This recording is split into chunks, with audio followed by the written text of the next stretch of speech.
Ballers, after a week away from drama time due to the shenanigans of PreachCon 2022, which is now completed. It is in the record books. I'm sorry to have left you for an entire week, but it has been worth it with hundreds of you traveling to the wonderful Manchester in the not too hot. It's hotter again now. We seem to have found the perfect week where it wasn't boiling and desert-like to make this work.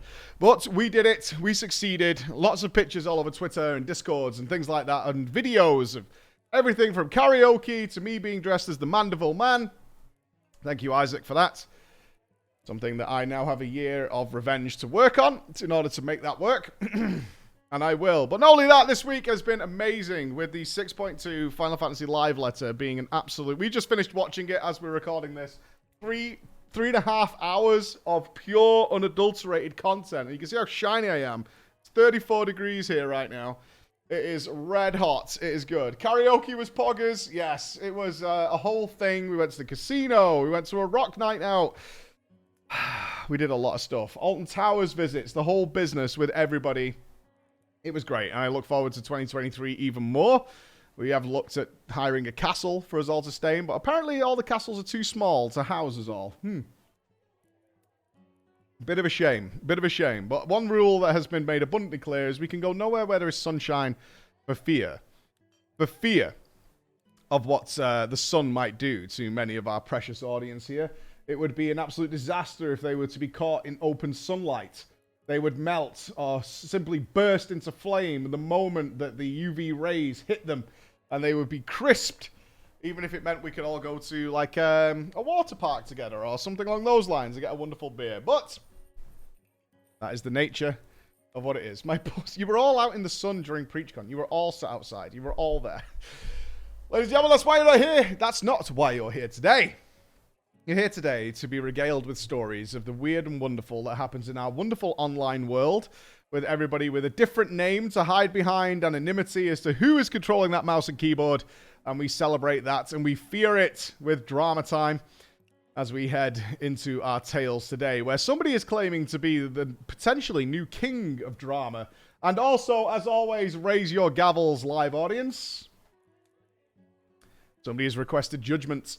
Somebody requests the judge and jury of the live audience bestow upon them their final judgment of whether they were incorrect, were they mean, were they nasty, or is somebody else at fault, and all those things. Let me buy the monitor here. It's hard to work. So I think we'll start with that. I think we'll start with dropping some judgment. Let's get it out of our systems so you guys can harass somebody anonymously. Oh god, there's a long story here. The King of Drama has made a hell of a case. Okay. Were we too harsh on him? Okay, this looks like it's coming from the world of Azeroth. It to be. Our names are going to be in here. Let's have a look. Oh.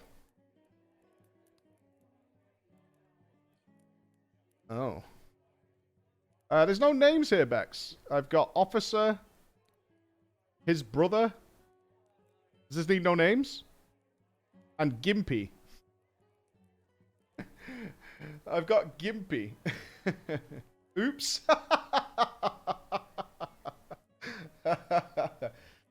You just want to paste me some names.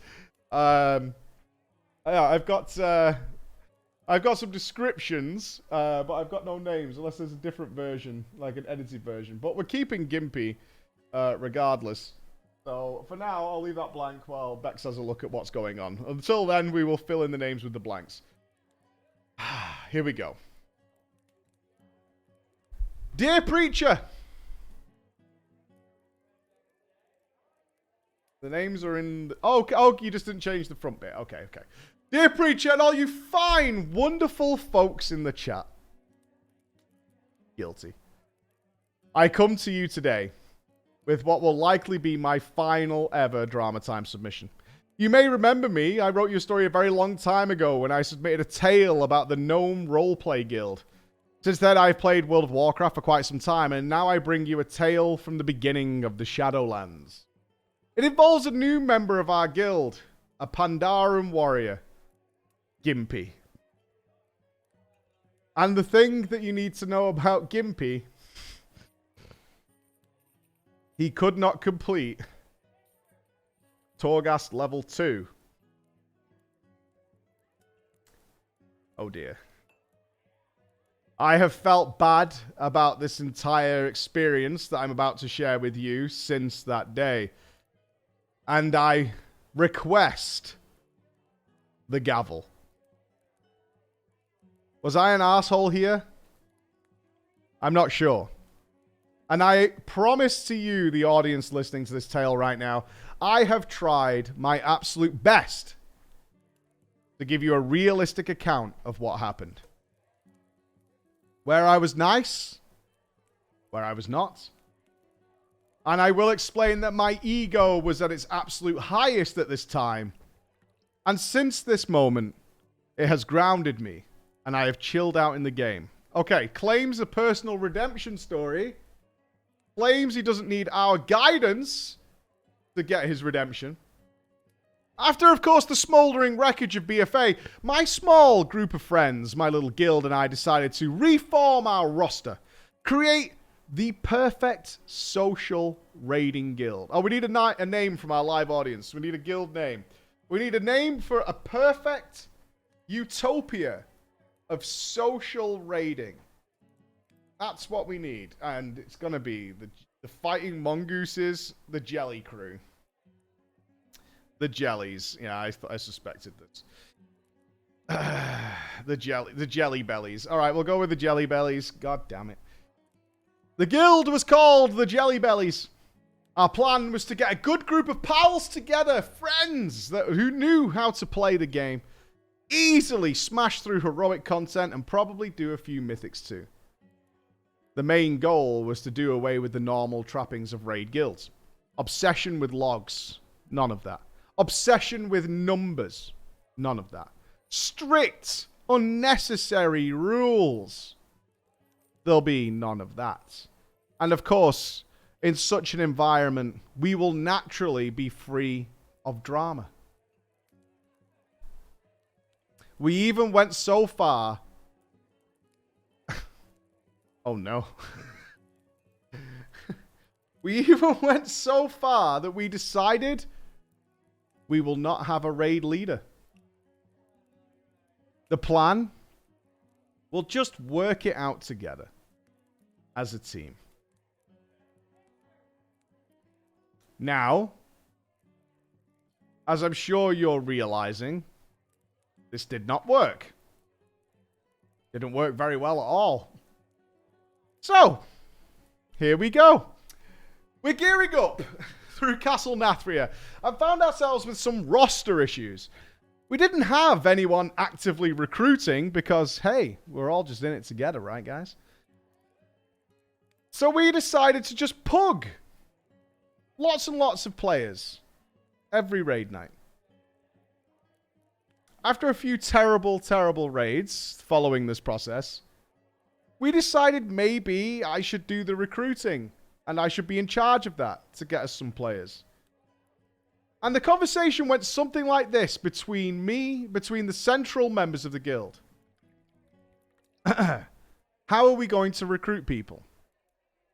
May I suggest, take every single damage dealer you can find. It doesn't matter if they're bad. We can teach them how to play well. Have you guys even played this game before? What the fuck is that? That was the decision that your council came up with. A few of us had just killed Rathian in Mythic in Battle for Azeroth, and the levels of hubris were an all-time... Oh, you thought you were gods because you killed a Mythic boss? Yeah, I've seen that before. Oh, no. We're Mythic Raiders. There is nothing we cannot do, ladies and gentlemen. We found a mage, a rogue, and a hunter. All of them were lovely guys who had the same kind of goals as us. The best thing about all of them was that they were fairly quiet. One of the things we were trying to avoid as a guild were people who were loud and annoying on Discord. We believed that too many chefs spoiled the broth, so to speak. So we wanted a good, mild-mannered chilled out Discord. Ah. And with that, peace has been restored. We took them along to our first raid, and we had a much more successful raid night. One of them, named Porridge. Okay, here's our names. Got it. Porridge. One of them, Porridge, asked us if he could invite his brother to the guild. He explained that his brother was a warrior, but was very new to the game. He's very, very new, but he's a warrior. Of course. Of course we will. We'll take any DPS that exists. And it's okay that he's new. We will teach him. We will teach him. We're happy to help. And after all, a warrior is so easy to learn. So very easy. So here comes Gimpy, a Panda Fury warrior. He came to our normal raid night. Seems alright at first. The main first problem was that Jelly Belly had a strict no pandas policy.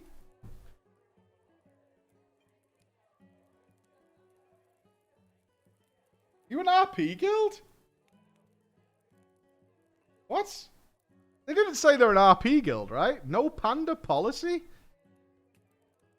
It was a semi-serious rule, and we gave him a lot of grief for being a panda.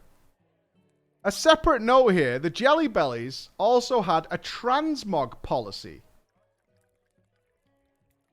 We had one officer who was the stylist of the guild, who would inspect people at the beginning of raid, and if he thought their transmog was bad, he would make them go back to Oribos and change.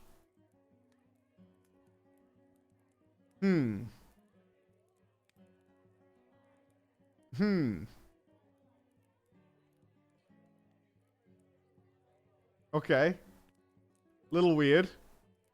I would leave already, obviously. Who the fuck cares if someone's playing a panda? You would have not liked Ball, Fat, and Ugly. A lot of onesies. A lot of onesies going on. But Gimpy was okay. Gimpy's okay. He was very awkward on the chat and would constantly talk mid-fight, talking about irrelevant things at crucial moments. We'd finished normal by this point, so it was all okay. But I got the impression he was starting to annoy some of the guild members. He was so new. So very, very new. He was doing less DPS than everybody, no matter what the role. He died on every single fight. Every single pull. Without fail, I would see them fat, furry ass cheeks lying on the ground. And worse than this, he would regularly fuck up the mechanics, making other people die. Oh, they're doing Zymox. Oh my god. Oh no. Every pull on Zymox, I would pray to the gods that he wouldn't get the portal. If he did, it was over. This was fine. It was to be expected. He was new after all. And we were here to help, ladies and gentlemen. We can be the helping hand he needs. We gave him some tips to help him out. And after raid, he seemed frustrated. One of the first things his brother had made him do on installing World of Warcraft was install a damage meter, of course. You can't play the game without it. If you're going to play World of Warcraft, you need a damage meter. Right? It's impossible to even play the game without it. Before you even do your first quest, you need that damage meter. Even though he died every fight, even though he died every pull, even though he screwed up every mechanic, his only question coming out of his very first raid, how do I do more damage? Okay, we're here to help. We can fix this. I had a look at his character. I told him that an important first step was to get a legendary item. Now, one thing I needed to explain going forward is that whenever I gave him advice, the feedback that Gimpy gave me was like he didn't really believe me, like I was lying. How do I do more damage? Get a legendary item. Okay. Sure. Okay. Whatever. A legendary item. Yeah, sure. Or rather, he seemed to suspect that I was somehow tricking him. When I told him to get his Lego, he was like, oh, okay. It was only when the other raid officers and Porridge said exactly the same thing that he was like, oh, okay, maybe, and decided to go to Torghast to begin the process. Our next raid night was the day after, and we were beginning to go through Heroic. Gimpy asked, can I join the raid? And I had to say no. Sorry, mate, this is Heroic now. As soon as you gear up a bit and get your Legendary, you're more than welcome to join us. You can come to Normal, though, because we just smashed through that. Oh, okay. He understood and told me that he was going to do Torghast while we raided. Perfect. But then he came on Discord while we were raiding and began to do running commentary of his Torghast run.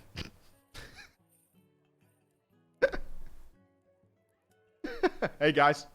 So, I just picked up this crit power. Yeah. Pretty good. And I'm just going down the corridor now. And, oh, elite. Gonna take it down. 90%. 50%. Hurting me a little bit. Gonna drop back and heal. Alright. He made jokes while we were mid-pull. And there was an awkward tension building. Why don't you tell him to shut the fuck up? I tried my best to laugh it off. And eventually, after 5 bosses, one of our quietest raid members blurted out, can you please shut the fuck up? Sorry. Am I distracting you? Yes! We're progressing! He didn't reply. He left Discord and continued his Torghast run. You should just tell someone straight away. It's not that hard. You don't wait 5 bosses until somebody snaps, right? We've talked about this as a community. If something's a problem, you just say, hey, can you be quiet? We're progressing. We'll talk to you later. That's it. Done. After the raid, he came back on Discord. And I tried to ease the tension. How did that Torghast run go? No good. Oh, really? What level are you up to then? 2. Now, if I do remember right, Torghast was a little harder back then, especially if you were undergeared. So I kind of felt bad that he'd been there for 4 hours and was still on level 2. I asked him, how many anime powers have you got? Oh, no. I haven't got a legendary. No, I know you haven't got a legendary. How many anima powers have you got? Well, anima powers.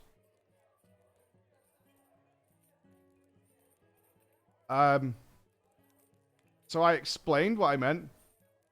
Oh, I didn't click them. They look scary.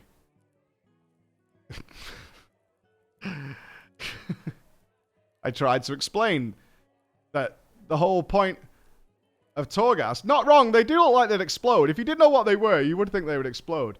I tried to explain that you have to collect as many as you can to go through the tower so that you get mega powerful. I think he did have a few, but under 5 as he was at the last boss. I told him, hey, start again if you can't kill the boss, pick up every bit of anima and power you can find.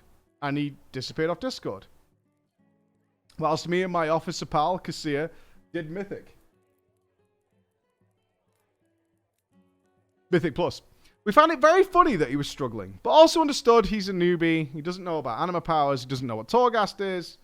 So, but he then came back. He came back with the same problem. Level 2 Torghast final boss. He told us it was impossible. It's impossible to defeat. Can you stream your Discord for us? Okay. Which he did. Me and Cassia were going to figure out that maybe the boss was bugged. This is, maybe he's run into some issue we're not aware of. But we'll get to the bottom of this. We're going to help our boy Gimpy out. We're going to help Gimpy out. Let's see what the problem is. Now, Preacher and your audience, Gimpy the Panda had managed to obtain, by the time he had reached the final boss of level 2 Torghast, 4 anima powers. Gimpy, I said, a little frustrated, where are all the anima powers? I couldn't get them, he called back. It was literally the one piece of advice I gave him to do this. I was so confused how he had missed so many. Okay, I said. You have some lives less, so let's fight the boss. Me and Coeurl will give you some advice to help you out. Now, to put this in perspective, I can't remember all the Torghast bosses because I avoid it like the plague, obviously. But it was the big slimy boy. Okay, I personally know this boss. This is the boss that just splits into other pieces and you weigh it down. And there we watched as Gimpy stared at the slime. And Gimpy pranced forward and began the boss engagement. As he started to play, me and Coeurl realized how bad he was. He was using default UI, which is understandable for a new player. But of course, there was no key bindings to speak of. Instead, he was clicking each of his spells. But that wasn't all.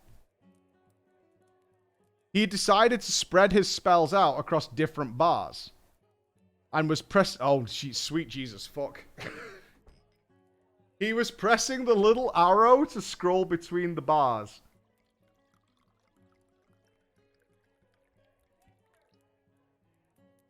Oh, that's gross.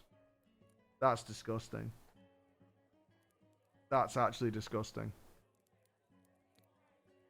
Honestly, it was kind of amazing to watch.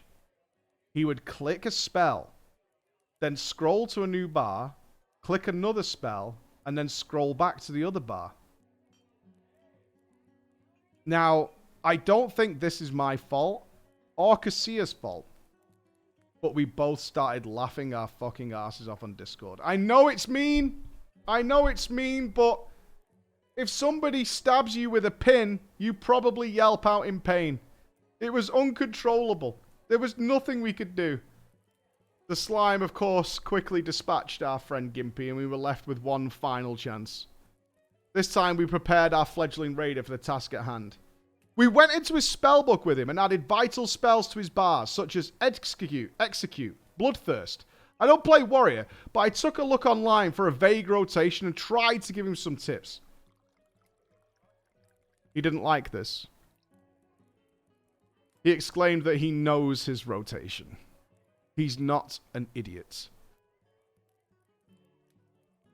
I just kind of said, okay, sure. And we continued. He had just enough anima in his repertoire to buy another power from the vendor, so we gave him that, and then it was time to go again. He did better. He did do better. He used Bloodthirst. He used his new spells, and he got to around 50% of the fight before he died. And as that poor, fuzzy-arsed panda fell to the floor, the Taragru came walking, and his Torghast run was over. After this, I gave him a little bit more advice based on what we'd seen, to help him out, to make him get better. I told him about key binding. But again, he seemed like I was trying to trick him. Mistrustful about what I was saying. So I streamed my Discord to show him, yes, we all use it. Okay, he said. Alright. He thanked me for all the advice. I felt like we were starting to get through to him. The next heroic night on reset day, I got a message from Gimpy. And I, come to the raid. I inspected his character. No legendary. No more items than the last time I checked him. Have you fixed your bars and keybinds? No. I play better with clicking. Don't want to do what you do.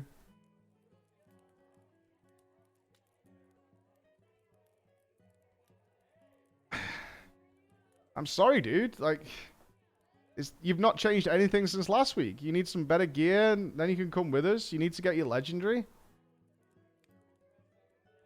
All right. I see how it is. Gimpy logged off and disappeared for the game for some time. Was I mean? Now the truth is, Preach and the chat, Gimpy the panda, he didn't fit. As much as we tried to accommodate him, and as much as we thought we had the patience to teach him, the truth is, it was too much.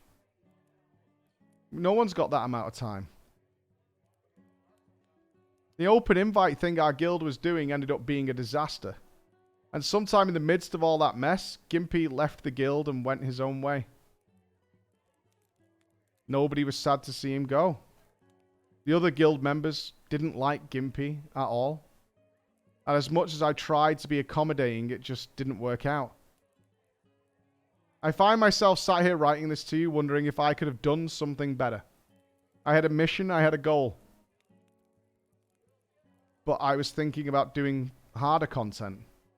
Not teaching someone how to do Torghast level 2. But one day, I decide I'm going to see how Gimpy is doing. So I go to Raider.io to see what Gimpy's up to now. If there's a lesson I could share with you, it's this.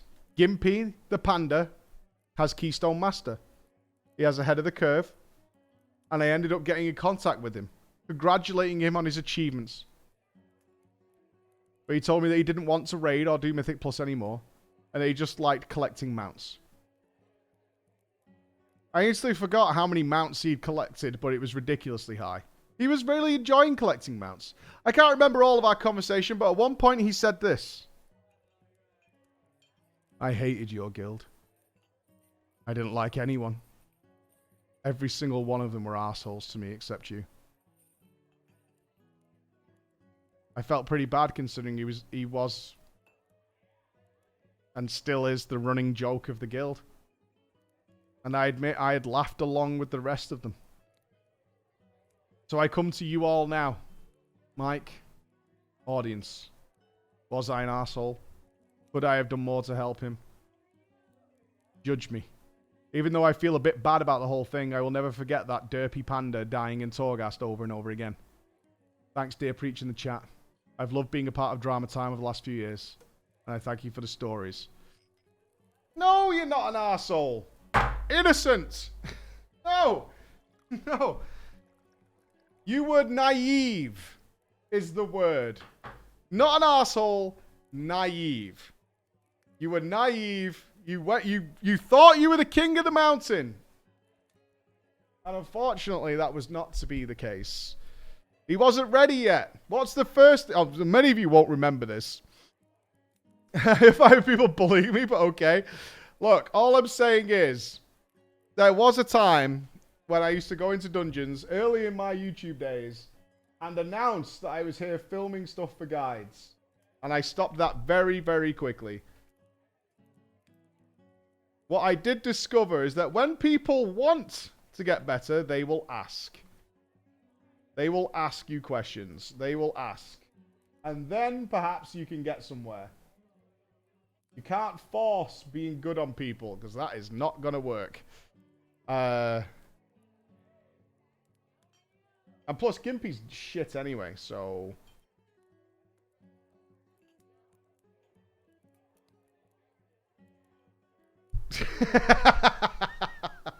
Real and true. It took me years to not to be good. We learned to be nice here at the end. What the fuck? I mean, he had too much too quickly, right? Innocent. We're going innocent, right? Am I the new king of Drama Times? All right, what game are we in? Preacher. I bring to you and your viewers the tale of the most recent guild master who was the worst. Now, when I say that, I don't mean he was a thief or anything. No, no, no. This is just the story of a terrible, terrible human being. This is the story of Seized Copper Mind. Oh, Jesus Christ. What are we in for? Unlucky. It's the Seized Copper Mind. Thank you for your support. The story begins after my wife and I left our former guild just before the Season 3 patch for a variety of reasons. And we're hunting around for a new guild to join. Now, of course, we had to decide what sort of guild we're looking for. So I assume we're in WoW here. We enjoy playing together, but since my wife often has to travel for work, we knew we couldn't realistically try and get into a mythic roster. And being parents of 4 children, We also didn't want to get into anything that would take too much time away from our kids or run super late into the night and ruin our mornings getting the kids off to school. Okay, a couple that seems to have some wisdom. Knowing their limitations. All right. It's also important to know, while I have been playing World of Warcraft since vanilla, my wife has been playing for less than a year, which is important. Only because it was the reason we were very close to another guild on Zul'jin. My wife, being a perfectionist, insisted throughout Season 3 of running SOD, the Sanctum, as many times as possible on any difficulty to master her class and spec in real practiced environments. We would run it over and over again, even being loot locked. This led to her regularly running with a guild on our server that needed an extra healer and establishing a relationship with their GM, Mr. Dunthus. Okay. My wife became one of the most skilled priests I'd ever known. While I played a monk, filling whatever role for raids that was needed for that particular group. Though going Brewmaster for M+, as tanking is what I prefer. She's a gamer. It's alright, wife's a gamer. What we decided then, ultimately, was that we wanted a curve guild. And to snag our Keystone Master each season. Since my wife travels so much, we would make sure to get her a few options each week from plus 15 keys to make sure she's geared up. While I usually unlocked far more vaults with the extra playtime while she was away. Nothing crazy, and well below our skill cap. Okay. They're looking for a curve guild that does heroic. They're looking for a heroic guild and to do their Keystone Master. Simple goals with enough to work on. While we interviewed around various guilds, another friend of ours from our previous guild made us an offer. Sazed Coppermind came to us and said, "Hey guys, what do you think? I've got an inactive guild on the server. I could guild master it. You could be the raid leader." Okay. We were dubious. We did know Sazed Coppermind. He had played a Havoc Demon Hunter in our previous guild. Never impressed with anyone with his passes. Average Demon Hunter. Generally wasn't particularly, friendly with us. But my wife was growing tired of the guild search and interviews and didn't want to serve a transfer if we didn't have to. So we finally just figured we can give it a try. What's the worst that could happen? If it doesn't work out, we can go somewhere else. So, what's this guild called? This clearly doomed guild. We need a toxic guild name. Go for it. Go for it, live audience. We need a toxic guild name that's not the Jelly Bellies or jelly related in any way. That's what we need. The Jellyless. The Chaos Crawlers. Switched out the Hippos. The Cesspool sounds good. We'll go with the Cesspool. Oh, God. I just scrolled half the story. What? Return. Oh, God. Hold on. Hold. I scrolled the entire document. What? It's fine. To my surprise, we grew fairly quickly, forming a pretty skilled core of raiders. After doing a week or two of normal Sanctum of Domination, we moved on to Heroic and began progression there. We had the usual hiccups of most guilds. On Halondrus, taking... Oh, so you mean the other raid. On Halondrus, taking a couple... They mean Sepulchre. Taking a couple of raid nights to beat. Anduin taking 3 or 4 nights. But steady progress was being made. All good. All thumbs up. However, this revealed the first problem that we were going to have with Mr. Sazed Coppermind. You see, he decided not to play as Demon Hunter in Season 3. Instead, he was going to be a bear tank. And he was, by far, the worst player I've ever tanked with across all the time I've played WoW in nearly 15 years. When I say terrible, keep in mind, I consider tanking on most heroic level encounters pretty much AFK work. Most of the things going on are healers and DPS, and on most fights, tanks are relegated to positioning and swapping on taunt. Let's take Rygalon, for example. There are only 2 things for tanks to really have to do. Swapping after a Corrupted Strike, and then in Phase 2, soak the damage from the orbs while popping a defensive. If done correctly, no tank will ever get 2 stacks of Corrupted Strikes any time. We wiped. over and over and over again. Taunt. Copper mine, taunt. I ended up typing in caps lock in /say. For the love of God, taunt. As I would have regularly 7 to 8 stacks of corrupted strikes before falling over dead. I honestly thought he was just AFK. I thought he would just get into position and just kind of fuck off. It wasn't the only fights that things like that would happen, but it was getting to be too much. When he not only wouldn't do his basic jobs, but he just wouldn't respond when you were asking him questions or asking him to do things. During the orb soak, he would just die again and again. Are you using defensives? Sometimes he just didn't reply to me. When he did, he would just say, yeah. But then just fall over dead when the orb exploded. I just didn't understand. What the fuck is going on? Finally, I just decided I would tell him what he needed to do. Just to get us past this easy fight that I've killed already. Save your shield wall or survival instincts for the orbs. You have 2 charges, so you'll always have one when it's your turn. Oh, okay. Well, that didn't fix the problem. It didn't fix the problem not being able to taunt when I asked him to, so I dug into what was going on. What the fuck is happening? Unfortunately, Kasei's copper mind became the poison. The worst thing for any raid. He decided that his job, working at a sandwich shop, wasn't good enough for him to provide for his young son as a single... Oh, no. Oh, my fucking God. Please never do this. What's his... Okay. Okay. We've got a single dad with a young son. Isaac called it already. He's not earning enough working at a sandwich shop to provide. So what's the much more stable, much more reliable career path to go on from scratch? And that would be a Twitch streamer. He's going to give up his job and become a Twitch streamer.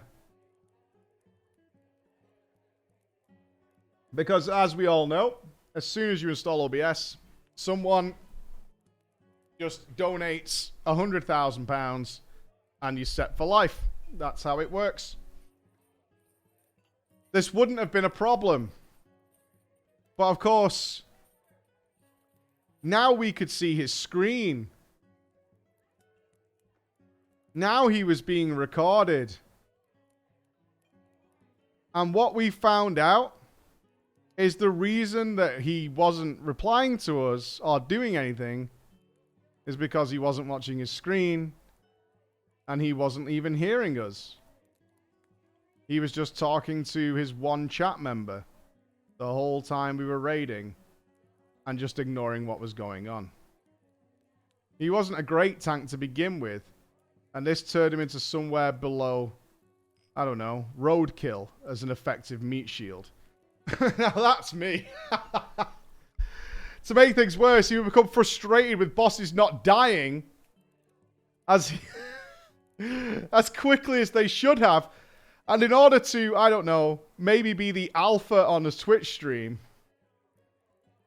fully recommend this, he would cause wipes and then scream at us. Come on, guys! What the hell? Mechanics, am I right? Why don't you focus up? I'm streaming. People can see how you guys are all wiping. But everybody knew. And everybody could see that he was the fuck up. And it ran in direct conflict with my raid leading style. If I noted someone was well below passing, I didn't rant on Discord. I would message them privately and offer to help. We'd pull up the logs of high-performing players of the same spec and compare cast priorities, check rotations, usual nerd shit. When we collectively failed, I'd ask openly, what am I not seeing? Is there somebody in the raid who can see something that's wrong that I'm not seeing from where I am? Where are we making the mistakes? And that usually led to someone saying, oh, we missed a soak back here, or, well, sure, we'll get it next time. I know what the problem was. This led to questions from raiders starting to come to me. Questions like, can we get a different tank? Like, maybe, why don't we just make him go DPS and somebody else can tank? Something like that. So ultimately, I decided it was time for the come to Jesus talk with Say's Coppermind. So I message him. Alright, mate. Up.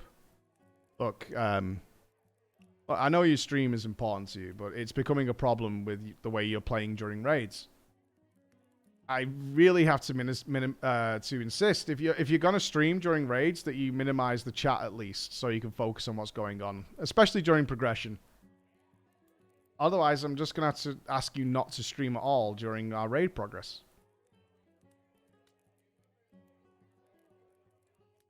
He agreed. Okay.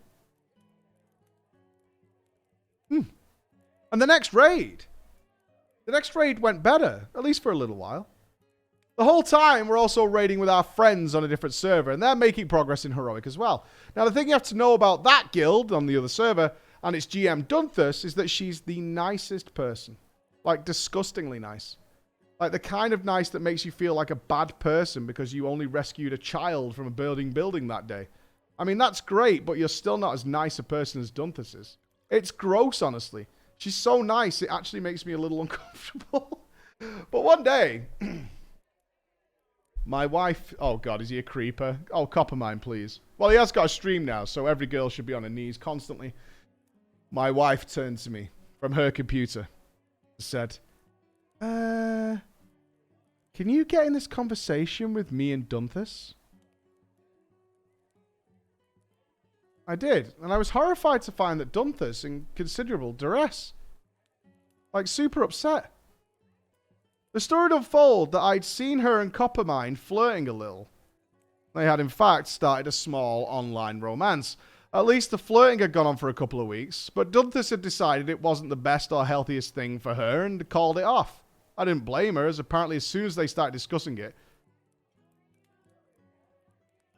one of Say's...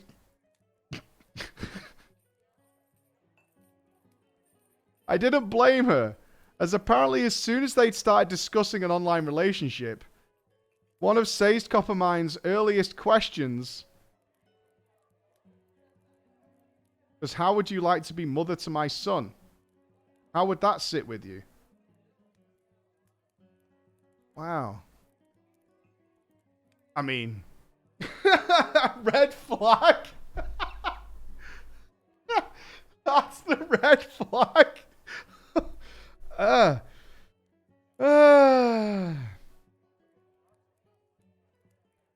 Apparently this had made Dunthus uneasy. And what bothered her wasn't the romantic part of the relationship was ending, as much as how he'd responded to it. When she had told him, bear in mind this had been 2 weeks of online flirting, that she wasn't into it, his response to the breakup, if we can even call it that, I cannot believe you would do this to my son. Followed up with, and we had the screenshots, you finally have someone treating you nice. I can't believe you would say that this isn't good for you. He's a nice guy. I didn't notice that. We didn't notice he was a nice guy, did we? Now we know. Now we know. He's definitely a nice guy. We're sorted, guys. We're square. You get the idea. He was trying to guilt and manipulate her back into the relationship, which she had no intention of doing. And it was constant, to the point that she didn't want to log into the game anymore and dreaded raid nights. She was at a breaking point, so asked if I could have a word with Coppermind to get him to back off. Well, all right.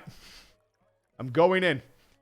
I decided that the best approach for this would be to lay it out plainly. Be frank, be blunt, and to the point. So, I took my stance. Alright, dude. I get that these things can get emotional, but you need to leave Dunthus alone.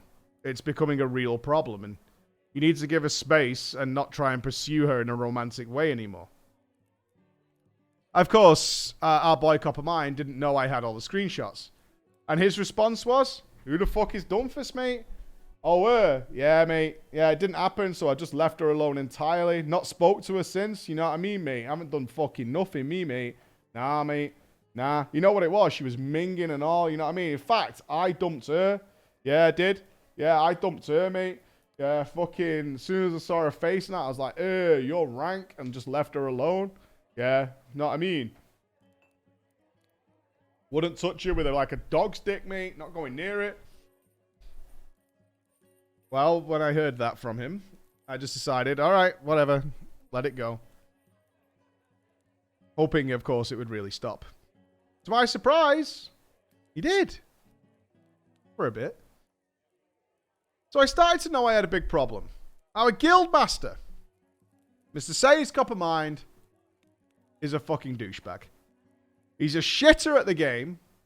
And I stopped being comfortable inviting any women to the guild because of his behavior. I know I should probably just left, but like an idiot, I hoped things would get better. I hoped things would get better. Shortly after all this, Say's Copper Mind pulls us together. Tells us he's going through a hard time. He tells us he was an alcoholic. And he was trying to give up the drink. Knowing how hard that can be, my wife and I went out and spent $600 buying, cooking, freezing, and shipping him a whole shit ton of food for him and his son. That's really, really nice of you.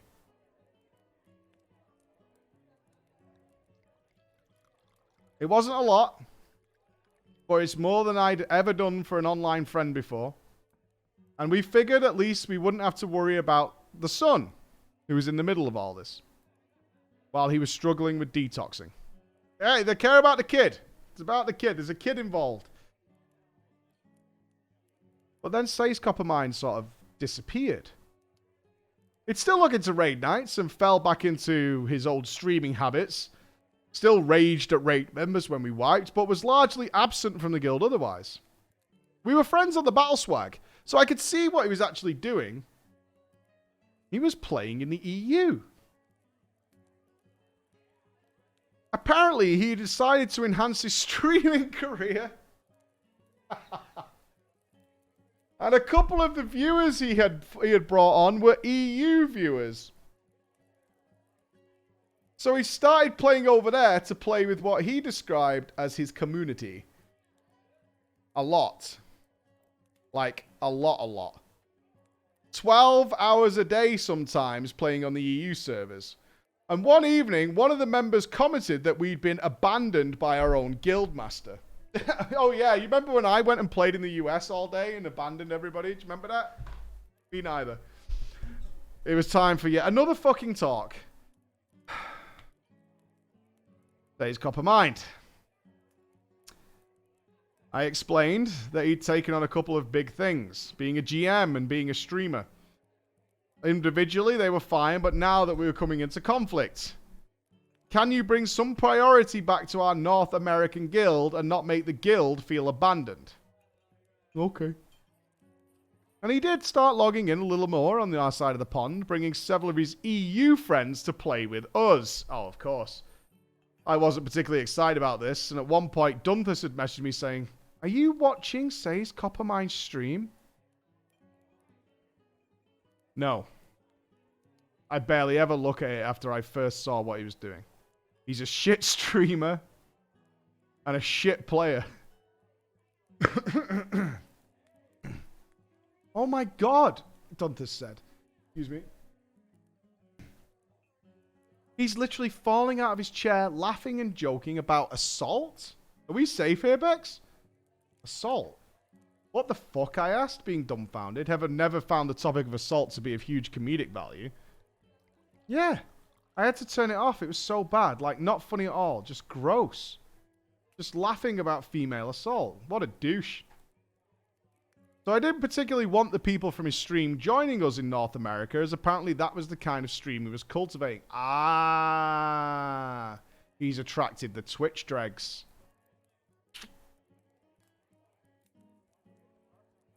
The lost and the hopeless. The abandoned Twitch viewers. Banned from everywhere. Yeah, he has summoned the band. The collection of the band. Not welcome in any stream. That's what he's done, and now he's playing up to them. Please never do this. I beg, if you're going to stream, please never do this. It's not nice to know, but there is indeed a sewage system on Twitch of people who are not welcome anywhere, and they will find you. And if you let them, they will start to change you. But what could I do? Then it happened. Nautilus, a resto druid in our guild, jumped into Discord with me one night. Can I talk to you about something, she asked. Of course, I told her. Now let me explain. Nautilus is a healer, so outside of raids, we rarely ever grouped up, mostly because my wife was also a healer. And a lot of the keys we ran were with each other. Nautilus is also like to push 20 plus keys, which I didn't have a lot of interest in. So we just never had a tight relationship. We never had any reason to not like each other, we just weren't close. But I knew we shared something in common. I volunteer to help children in crisis in my community find safety and recovery. She works with helping families suffering from drug addiction. What is this guild? The fuck is this guild? Everybody has so much empathy. I've never seen a guild like this in my life. There's like multiple carers and unbelievable. We've both seen some pretty awful shit in these fields, but we have a lot of compassion for people and kids in pain. So, she told me. Something happened the other night I'm not really comfortable with. She went on to explain that she'd been in a group with Say's Copper Mind, as will happen. His son was pissing about, and his son at the time was 4. If he hit this kid, I'm not reading this story. Fuck that. Now, being a dad, I knew it was frustrating if you're a key and your kid jumps in 10 times a minute saying, Daddy, Daddy, can we play together? Can we play a game? Can we do something? And sometimes you just want to yell, 5 minutes! 5 minutes! But you don't. You ask them to be patient while you finish your key, and then log out to do whatever. Again, it can be frustrating. And apparently, Say's Copper, my son, had started pulling his shirt out of his wardrobe and making a mess in the room. Saved Copper Mine lost his mind and screamed at him, but his mic was still on. But he used a lot of curse words. Oh, what a dick. To make matters worse, I found out.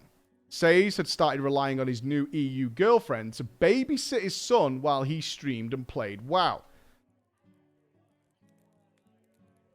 What? Oh my god, this guy is going on a chopping block. What I didn't say there was that his new EU girlfriend moved to America. He set up a Zoom call between her and his son so she could watch him play while he played.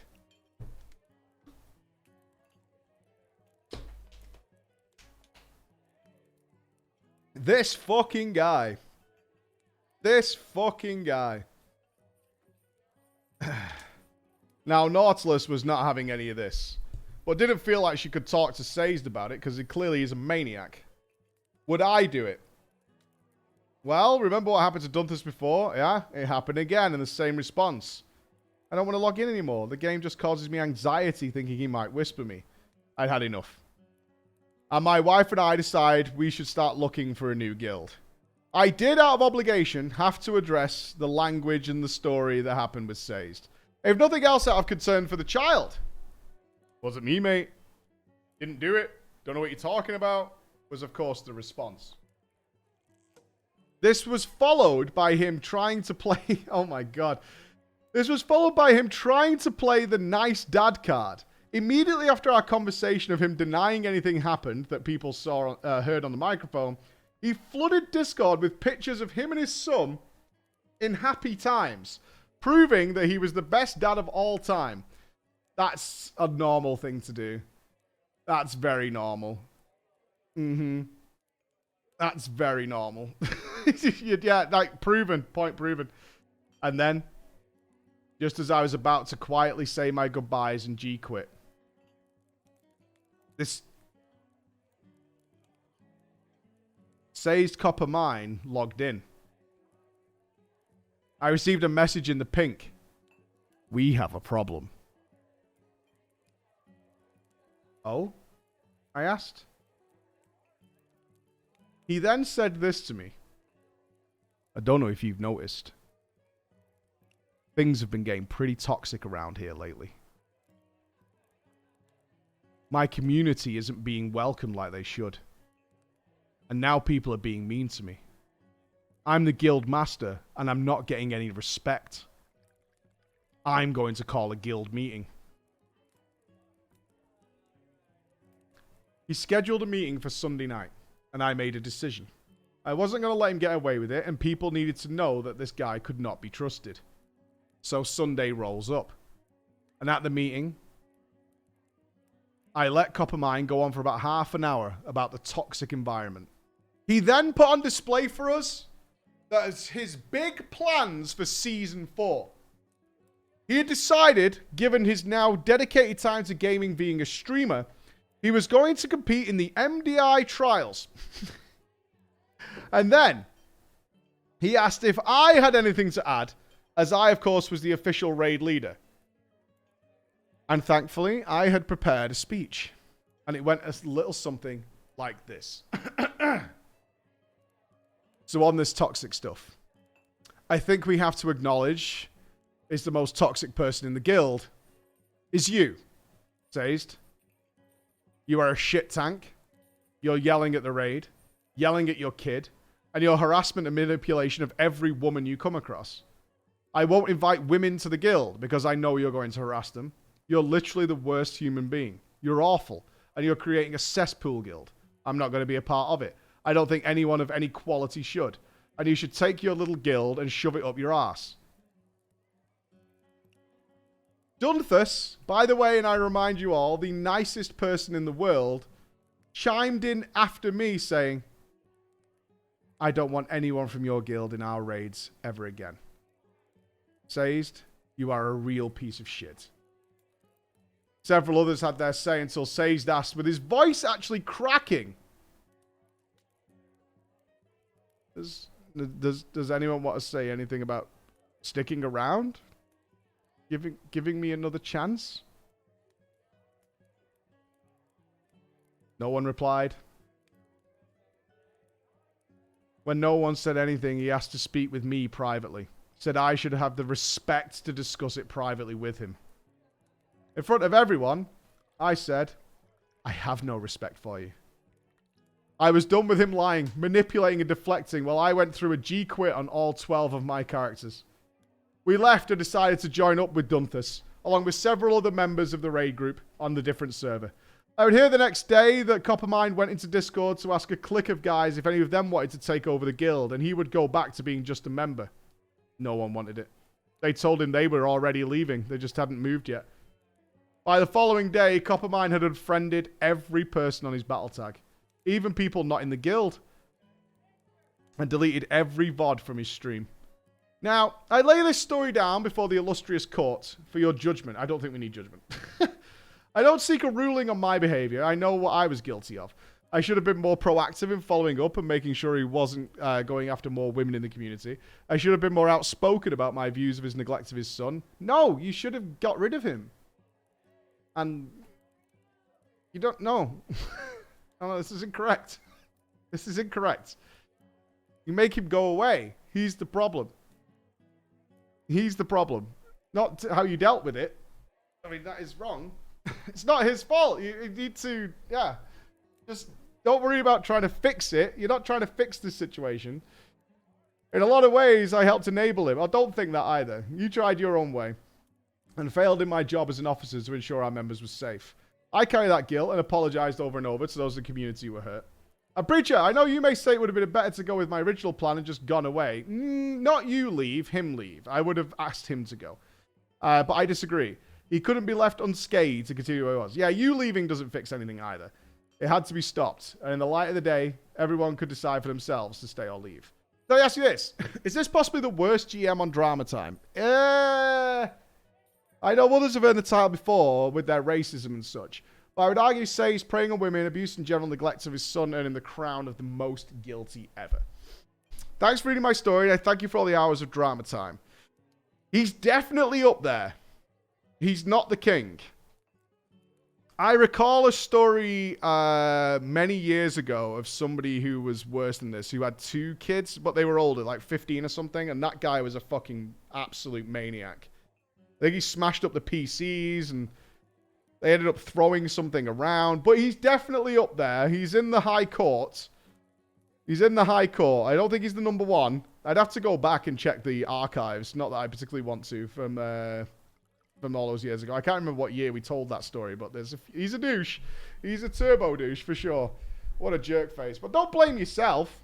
At least you felt you should take comfort in the fact that everyone felt okay with coming to you, who did not want to deal with this bellend. That's a good place to be. Everyone came to you, like they could trust you, they could rely on you to deal with it, and you did deal with it. How many people do you know who get asked to have a word with somebody and they don't? Right? They just don't say a fucking thing. It doesn't happen. You know what I mean?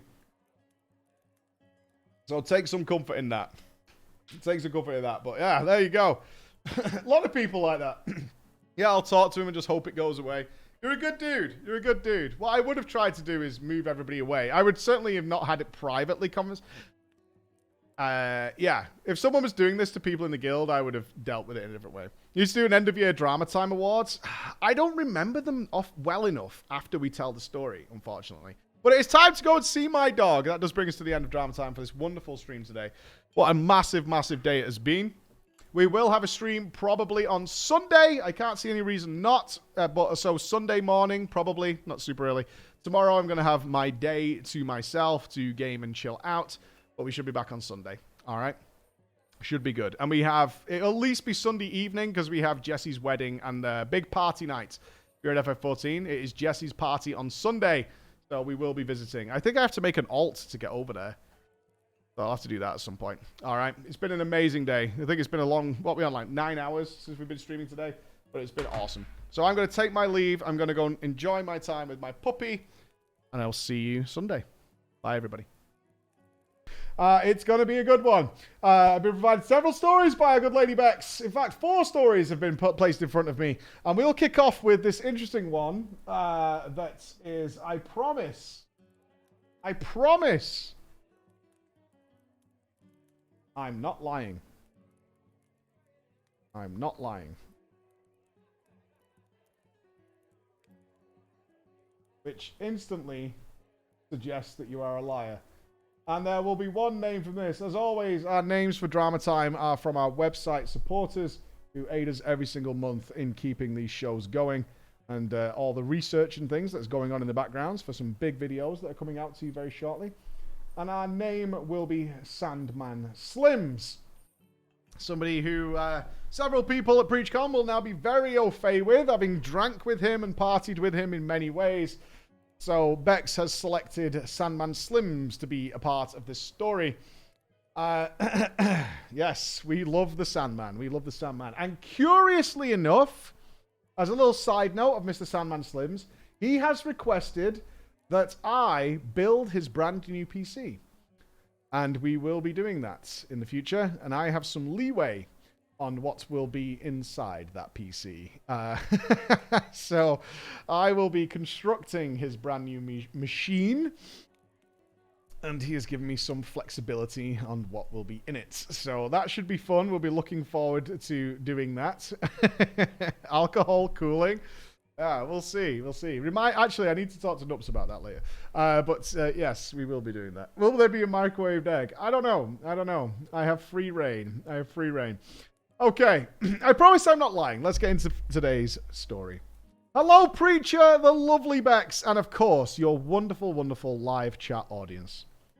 Before I weave you this tale of fail, I would like to establish that I know something very important. I am guilty. He knows. I am guilty of being a massive asshole. So, drop the gavels now. I am not looking for judgment from the court. I am indeed guilty. But I should share with you my tale of guilt. I come to you today with a story from actually very recently. It was the beautiful morning of July 31st, 2022. We have a specific date. You're probably aware that Daddy Blizzard had deigned to grant us a boon of a whopping 50% extra XP gains from all sources until August 2nd for those of us who did not abuse XP potions. Thank you. As such, some friends and I wanted to take advantage of it. Every time. I decided to revisit the first class I ever played in World of Warcraft, a Beast Mastery Hunter. Over the course of the next few days, we had leveled quite quickly given the buff, and within 3 days we had reached the Shadowlands. An important thing to note for this tale is that I work 3rd shift. And due to that, I am often online when most of the rest of the world is asleep. So 3rd shift is midnight till 8 a.m., correct? I believe I'm correct on that. I've never really done like that 3rd shift, 2nd shift, 1st shift thing. But 3rd shift is midnight till 8. 10 till 6. It's 10 p.m. till 6 a.m. Okay. And due to that, I'm often online when most of the rest of the world is asleep. Such was the case in this instance. I had reached the Shadowlands a day early and decided to give myself a day off in between to prevent burnout from leveling as any sane human being would. So it was that on the morning of July 31st, 2022, I queued up for my new character's first ever Shadowlands normal leveling dungeon. The wait to enter was shorter than I expected. Being a DPS player at the arse crack of dawn, but who was I to complain? I was getting what I wanted. And when I zoned in, the group I had been matched with seemed okay at first. Mostly level 58s and a 59, and myself a lowly level 51 BM Hunter. Our tank, a Blood Death Knight. Our healer, a Resto Druid.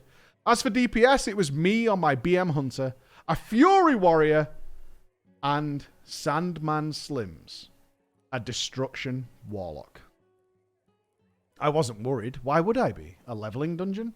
The group was mostly questing gear, but that was fine. I'm bothered that you inspected everybody on zoning into a leveling dungeon. Really? You inspected everybody in a leveling dungeon? This was a normal plague fall after all. What could possibly go wrong? I never expect perfection in a pug leveling group. Especially considering the XP buff and everyone playing probably brand new characters that they had little experience with. I was expecting from sign up at least to get one player who had never even seen the dungeon before. That wasn't a problem though. Again, it's just a normal Plaguefall dungeon. In my mind, any mistakes made by potentially new players were recoverable because we were guaranteed to have at least a couple of seasoned players to help out. And immediately, the tank starts off pulling the first 3 packs on the right. Right then, I started to get worried. Not because this pull was unreasonable, or because I didn't think we couldn't handle it. I was worried because the level 59 Blood Death Knight who was tanking our run didn't seem to know what Death Strike was. To compound that fear, the Resto Druid with this simple pull, who was our healer, couldn't keep up with the damage the tank was taking. Eventually, despite the tank taking scary damage and the healer struggling to keep him alive, we made it through our first trash pull. Of course, being a World of Warcraft player, I glanced down at my DPS meter, simply curious as to what had taken the mob so long to die and caused so much stress on our tank and healer. And it was then that I noticed I not only was the top DPS, but it was by a long way. It was by a wider margin than should have been realistically possible for a simple trash pack in a WoW dungeon. The Fury Warrior was in second, a fair bit lower. And there, at the very, very bottom of that meter, below both the tank and the healer who had been spam healing, whipping out a whopping, unstoppable 200 DPS, was Sandman Slims. I thought to myself. Maybe he wasn't ready for the first pull. Maybe he was sorting out pets or something. Maybe it was a fluke. He probably just didn't contribute. But I was wrong. The tank continued pull at a pace it was clear that neither he nor the healer could handle, and as a result we proceeded to have several deaths on the trash between the first and the second boss. And this is where it really started to hit the fan. Once we had regrouped at the bottom of the entrance stairs to the second boss room, the tank ran through the pack of trash on the left platform and immediately pulled the boss with all the trash still alive. Within about a minute, I was the only one left alive. The boss only had about 10% health remaining, and of course, playing a hunter, I thought, I can do this. I can fucking do this. But then I had a horrible realization. My defensives... gone. My self-healing was on cooldown and I was at about 20% health myself. The boss had just jumped to another platform with trash on it and I died.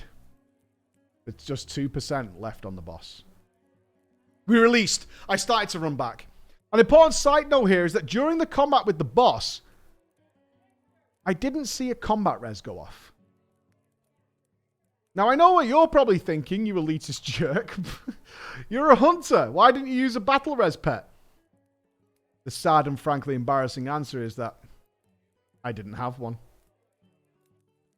I never thought I would need one for leveling dungeons, and I had just tamed 2 Loch Nahaks, the spirit beast cat from the Sholazar Basin, and wanted to show them off. They were glam pets. I hadn't really fleshed out my utility just yet.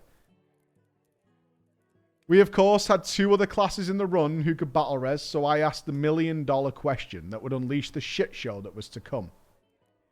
He doesn't know that. He's just started playing Hunter. He doesn't know that. Did we use both the battle reses there?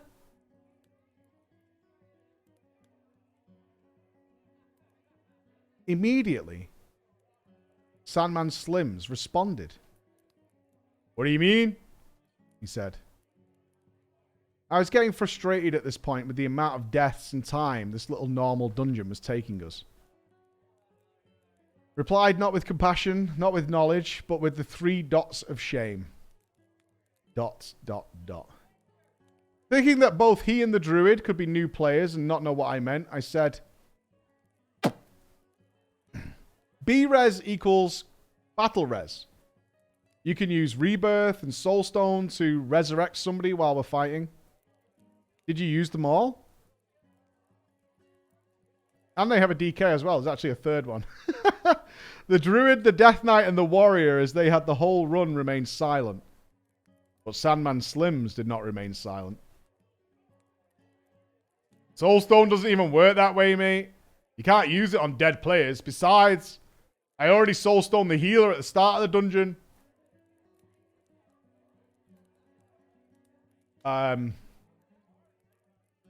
It absolutely can be used on a dead player as a res.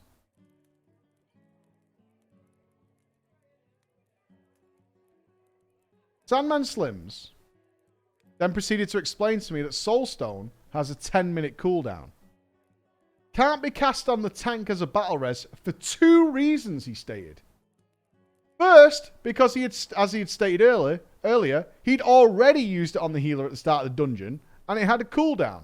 It had definitely been beyond 10 minutes at this point, and we had numerous deaths. The second reason is you can't cast it on dead players.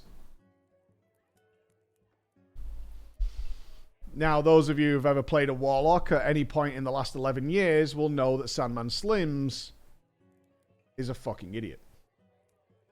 Soulstone has been a battle res for a very, very long time, and I 100% knew that. But while this conversation was going on, our tank gave what we could only describe in the world as 0 shits and pulled the boss again. I argued with him yet again while this was happening. Please, please do not put your Soulstone on the healer preemptively. Save it in case someone gets killed and you can use it. The 10-minute cooldown, mate. 10 minutes. It doesn't even work the way you're saying, you noob. You don't even play a Warlock. You as a hunter. Again, I tried. It does. It really does. And it's worth a 10-minute CD to prevent a wipe in a shitty leveling dungeon. But he continued to argue with me until after the second boss went down. I decided I would try and help him. I would educate this person. I would do for him what others had done for me in the past. I was kind and I said, Hey, Sandman Slims, bro. Can you link me the spell? Thinking to myself, But there had to be some reason, some explanation as to why he refused to understand how Soulstone works. And he did so, much to my chagrin. Motherfucker, Soulstone, the spell, does not mention in the spell text directly that it can be used as a combat res. I knew it could, but I had no way of proving my point.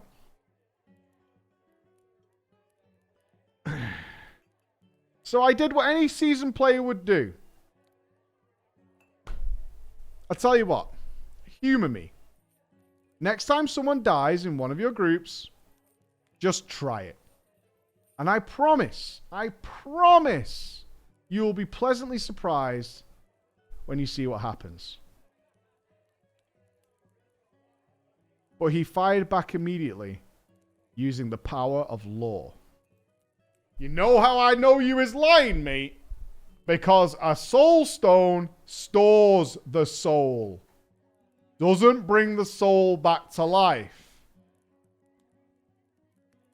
But hey, if you don't believe me, why don't you roll a warlock yourself and figure out?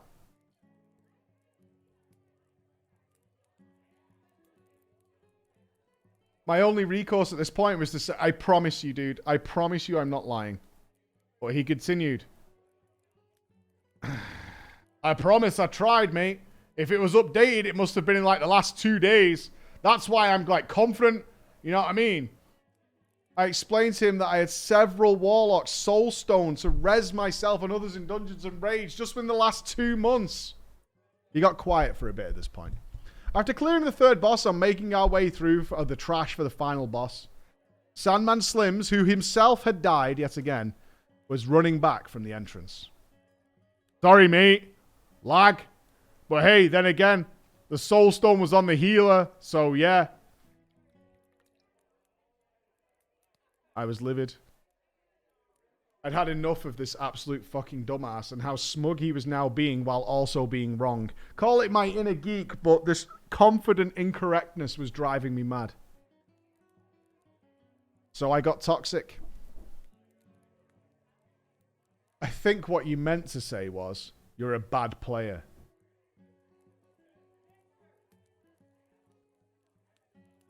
He asked me why I was being so unpleasant. And asked if he had offended me or if it was personal. Having not been able to see him on the meter literally the entire run, I blurted out, I mean, you're doing less than 200 DPS on some trash. And I'll be honest with you, I find less than 200 DPS offensive. And when you don't listen to something that I know is right, it kind of shows that you're bad. We finished the run. He made another snide comment about the soulstone being on the healer as it had been the whole run. And how useful he had been by preventing any other wipes that may have occurred by doing this. I left the dungeon, promptly put him on ignore and sat at my desk. After a minute or two, though, I thought, I'm not done. I need to prove I'm right. I couldn't let it go. I sat there thinking about it and I couldn't get it go. I turned to Google for help.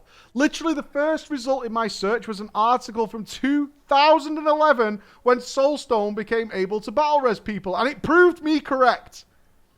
So I unignored him. And I sent him a message in the pink. For your viewing pleasure, I said, full of glee and righteous fury. His response shocked me a bit. Mate, if this is true though, why can't I use it in battlegrounds or arenas?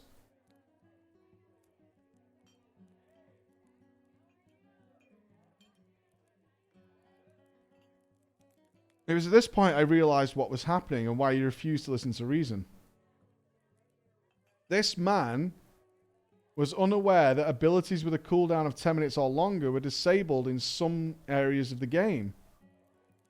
I explained that to him and then realized just how deep the rabbit hole went. He said he had been gaming since roughly Cataclysm. He told me that he had just been putting Soulstone on healers at the start of every single dungeon since Cataclysm. Because They may have a battle res. He didn't understand that battle res wasn't a thing that all healers didn't have. So I took a breath and tried to let my rage swell. I spent the next couple of minutes breaking down for him that only 3 classes in the entire game have battle reds. The hilarious part about this is that you are incorrect, Arthur. And now we as a community over here at Preach Gaming are now going to be very smug about it. Now we're going to be very, very smug about the whole thing. Okay, the list, according to our author, of the 3 classes that have battle res: Druids, Warlocks, and Beast Mastery Hunters with the appropriate pet.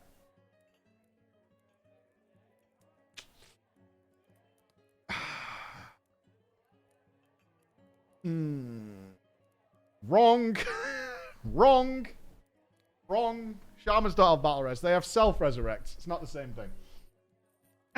Shaking my head. Can anyone Google this for our author? We must reply. Okay, either way. We ended up having a longer conversation and I apologized to him. I wasn't just being a dick because I wanted to be a dick. It was infuriating to me that not only did he not know, but had refused to accept my knowledge. Even with a pinch of salt, just to try it out for himself. We left the conversation cordially and went our separate ways. I will never forget this day, and it will be a harrowing tale to all my friends about the time I met a warlock who'd been playing the game for most of its history and still didn't know what the fuck to do. Thank you for reading, and I hope you get some joy from my pain. Keep up the good work, you legends. We will. We will. I might want to double check some of your sources. That's all. Not guilty. Read your tooltips. Read your tooltips. Read your tooltips. If the author's here right now, he's like that. Fuck. Fuck. Oh, Jesus. A big old meat pie. Get in here. Brown discharge. He was a very polite person in reality, surprisingly. And Fartles. Oh, we've really got all the quality names in here today. Fartles. Brown discharge and Fartles. Wonderful. That's wonderful. My only MMO drama. Okay. What's the last story? About a funeral home. Oh, God. We might have to do all 4 stories today. My family's not waiting for me. Maybe we could do all 4. What MMO? I don't know. My only MMO drama. Mistress Yummy, Big Old Meat Pie, Brown Discharge, and Fartles. Thank you, of course. And to our wonderful live audience. That would be 4 stories. We have 4 stories in front of us. We need a guild name. We need a guild name, ladies and gentlemen. A guild name. Can we, that Munkahum, the Horny Chads, the Ginger Dwarf, the Thunder Cunts. I think Ginger Dwarfs is better. The Ginger Dwarfs. Yeah. We'll go with the Ginger Dwarfs. Okay. Hello, Preacher Man, in your wonderful chat. I've been a long-time listener, and I have to admit, I've been kind of jealous of all the shenanigans people seem to have gotten into here, and here I am, playing MMOs all my life, and I'm Drama 3. Perhaps I just naturally dodge all these crazy bastards like the plague. Not really. I do too. I haven't had any major MMO drama, but we know it goes on. I'm thankful for this, really. Of course, that was until on one particular drive home, I was reminded of my first MMO and the absolutely batshit insane drama that happened there. Now, you in your chat might be thinking, if it's so insane, how could you possibly forget it? To say that is, it was 19 years ago. I was a sophomore in high school or grade 10. Americans, help me. What is this? I was a sophomore in high school or grade 10 for my friends across the Atlantic. Help, I need a number. What age is that? Team America? What's that? 15, 16 years old. Okay. That year held a lot of firsts for me. First MMO, first major move, first time going to a new school. Just a lot of craziness that I guess I just pushed the stupid parts deep into my brain to forget about. That is until I found your Drama Time videos. So without further delay, let me regale you with a tale that destroyed a marriage. Oh, Jesus Christ. I thought this was going to be quite relaxing, but now we're destroying a marriage. All right. Now, the astute among your chat will know that 19 years ago is in fact 2003. And this predates World of Warcraft. So what game could I be referencing to then? All right, guesses. Where are we? We're 2003 MMOs. What are we thinking? I'm not lying when I tell you that my very, very first MMO... Oh, you guys nailed it in a second. Good quality joke. Good quality players. The game that got me hooked was on console. And not just any console in 2003. It was the beautiful, perfect, majestic PlayStation 2. And the game was a PS2 exclusive. EverQuest Online Adventures. EverQuest Online Adventures. Now, if you've ever owned one... Oh my god, someone else played that game. I'm not the only one. Oh god, I'd forgotten that existed. I wasn't the only one.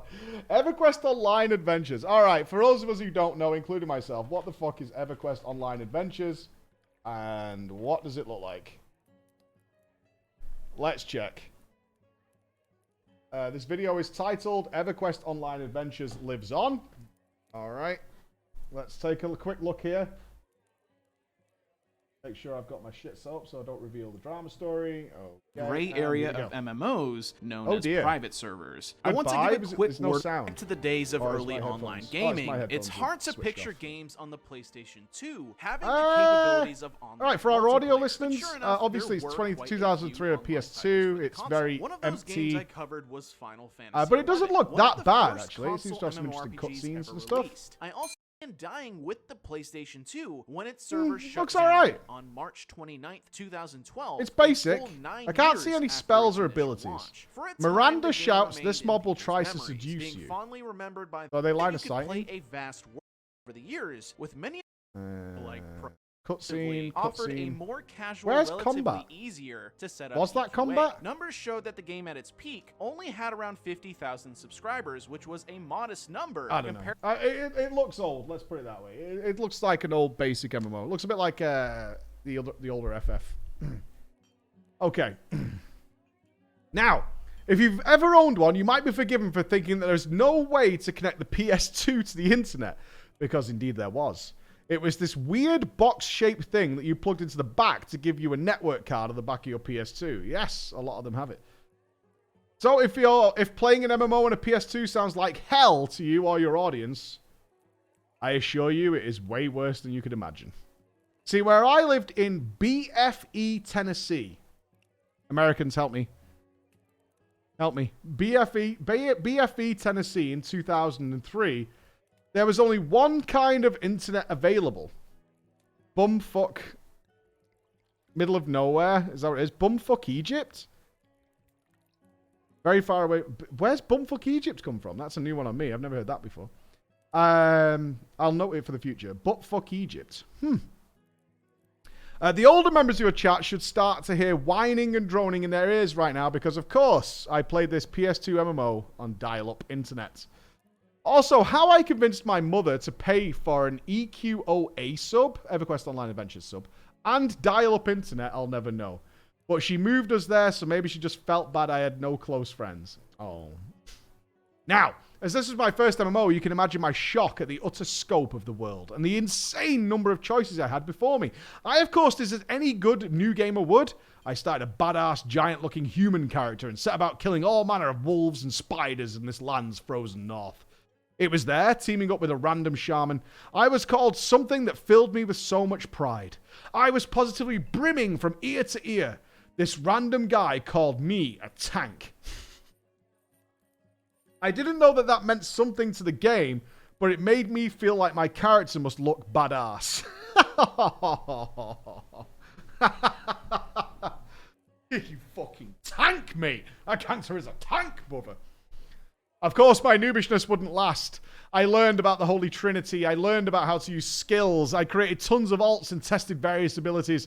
I probably had something like 10 level 5 tunes as XP was very slow in that game.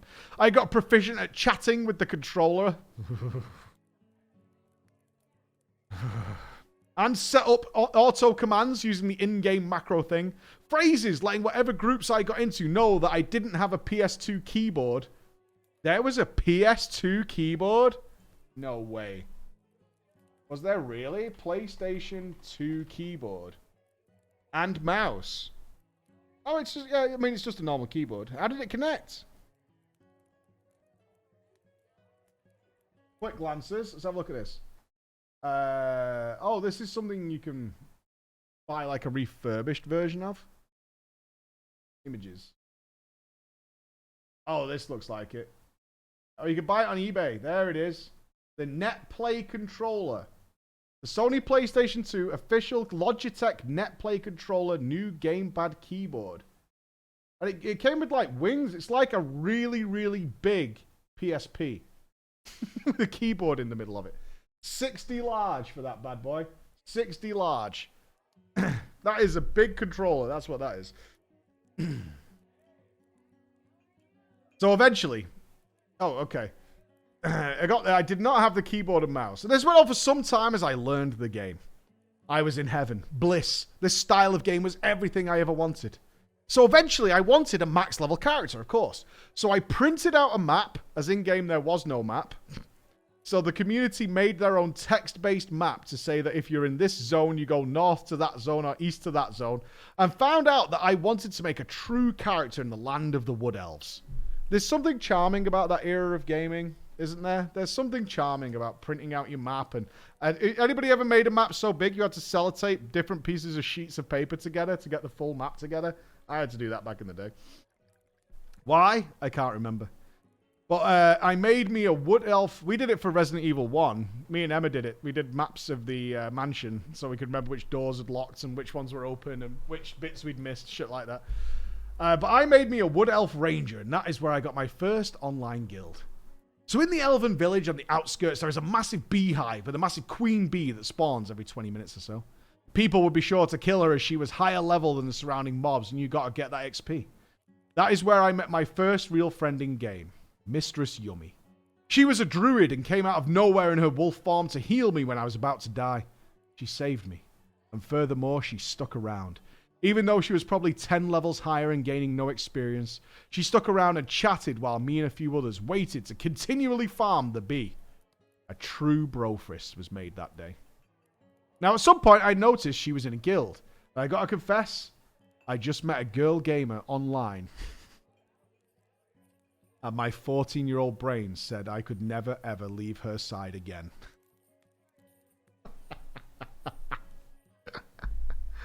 And so I asked her, hey, since you're so cool, I bet the people in your guild are cool too. Can I join? I don't know, she replied. They're pretty strict about who they let in. I can ask for you when one of the leaders gets on, but it could be a few days. I thanked her and sent her a friend request, to which she accepted. And I felt overjoyed that I was in fact now officially friends with a girl.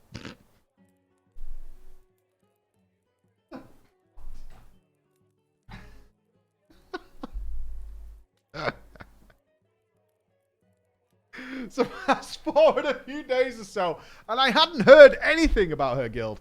I was just doing my thing, leveling stupidly slow because I hate grinding. If anyone knows anything about EQOA, quests were almost non-existent, so you just had to grind mobs and fill those bars. Either that or I'm a fucking idiot who didn't know where to get the quests. Maybe that's the truth. One day, however, Mistress Yummy logged in and I asked her about the guild. She told me to wait again, and about 30 minutes later, I received my first ever guild invite. I think she probably just forgot to even bother asking about it. Truth. But it didn't matter. I was invited to join a collective of other adventurers. People who could mentor and show me the ways of this vast land. And I was dumbfounded. So it took me a second to accept the invite, but here I was now, officially, a member of the Ginger Dwarves. As I got to know these people, I would log in more and more, and like most of us know, when you find that gaming community you just click with, there is no better feeling. I lost sight of my lust for Mistress Yummy. She was old news. She was already a girlfriend of someone in the guild as well. Cheating bitch. I added that. Because I had all these new people to talk to who were so damn nice. Not only nice, mind you, they were adults. I was gaming with adults. I was sophisticated. But then came the drama. It really does only involve the leadership. At the top of the guild, the man in charge, we had Brown Discharge, the Nordic warrior tank. And his partner, Big Ol' Meat Pie. Brown Discharge was our king, and Big Ol' Meat Pie was our queen. You can't call a girl Big Ol' Meat Pie. Like, I'm not trying to gender it, but there's just something incredibly offensive about calling a girl a Big Ol' Meat Pie. You know what I mean? I'm trying to keep it on an even keel, but... really sophisticated. Double standards. It's the image it conjures, right? It's the image it conjures is just not fair. Brown Discharge was our king and Big Ol' Meat Pie was our queen. I thought it was a bit strange at first, as I came from Freedom Land, and there are no kings and queens around here, but everyone called them by their titles when addressing them. You actually said King Brown Discharge and Queen Big Ol' Meat Pie. Maybe he's joined an RP guild, I don't know. Brown Discharge was cool as shit. He called me lad. Lad. It felt so cool to be called a little nickname. Any question about the game or any tough beastie that needed deletion, I could call on any of them, but Brown Discharge was always quick to answer. And with one fell swoop of his max level character's axe, that beast was dead. Big Ol' Meat Pie, who was also his healer, was always there too. They never parted. They played the part of king and queen beautifully. Now, something strange, however, was afoot. You see, our illustrious Big Ol' Meat Pie was not, in fact, the real-life maiden of Brown Discharge. She was married to an officer of the guild named Fartles. Big Ol' Meat Pie and Fartles, Bex, is how you worded this. Do you think you'd... There's two people at fault here. There's two people at fault. One is our website supporters who get their names into the stories and therefore get to choose the name that will eventually, of course, end in drama time. And then there's Bex, who goes along with them as some sort of synergistic cooperation to make me read Queen Big Ol' Meat Pie and her husband Fartles. Right? And that's not fair. That's a pincer movement is what that is. It's a pincer movement. Fartles was a real quiet guy who just focused on playing the game and grinding the rare times he got on. I often wondered why he wouldn't play the game with his wife as much as she was on. Oh, is he cooked? God damn it. She clearly liked the game and would later come to realize that it was because he wasn't a piece of shit. Uh-oh. Where is this going? He had adult things to do, and his wife... Well, his wife was busy playing the game. And always waiting for her king to log on so they could be together. I later found out that our good King Brown Discharge lived in that Canada. Fartles and Big Ol' Meat Pie lived in the US, so nothing more than a bit of sticking to character. To help the people of the guild as kings and queens were supposed to help their subjects. But all of that changed when I became an officer. You see, I was so damn slow at leveling. I played my ranger every day for 5+ hours and it took me like 8 months to hit level 40.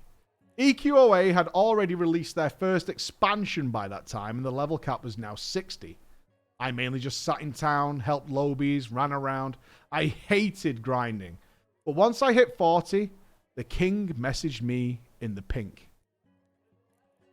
Ever thought about becoming an officer, lad? I mean, of course, I dreamt about it. I'd fantasized about it. I loved these people. I wanted to help with anything I could. No idea what officer would allow me to do, but damn, I wanted to be an officer so bad. So I told him, of course, I'd love to be an officer. And so he told me that he talked to the other officers about it, and then about 20 minutes later, there was another whisper that went something like, I love you too, sexy. Sweet dreams, baby.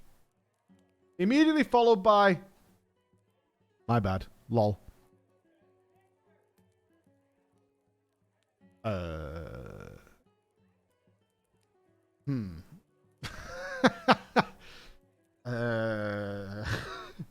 Now, preacher, I swear to you that knowing what I know now, I would have went straight to Fartles. I would have let him know that his wife was ERPing with a dude from Canada. But I didn't know what I know now. I was merely a boy. I was 13 years of age. And I stand here before you all and I tell you that honestly, I only thought at the time when I received that whisper was this. Man, they really do stick in character, even in whispers. Oh, you sweet, innocent child. Oh, you sweet, innocent child. Oh, the naivety. The day came when I got my officer rank. I remembered that we had held a guild meeting on some hill somewhere, and they gave me officer, and I felt like I had achieved something real. Of course, that would be the last night I logged in for about half a year or so. Because IRL drama hit first. Much like my adulterous king and big ol' meat pieing game, my stepdad was apparently cheating on my mother? Oh my god, what the fuck? She moved me here to live with him.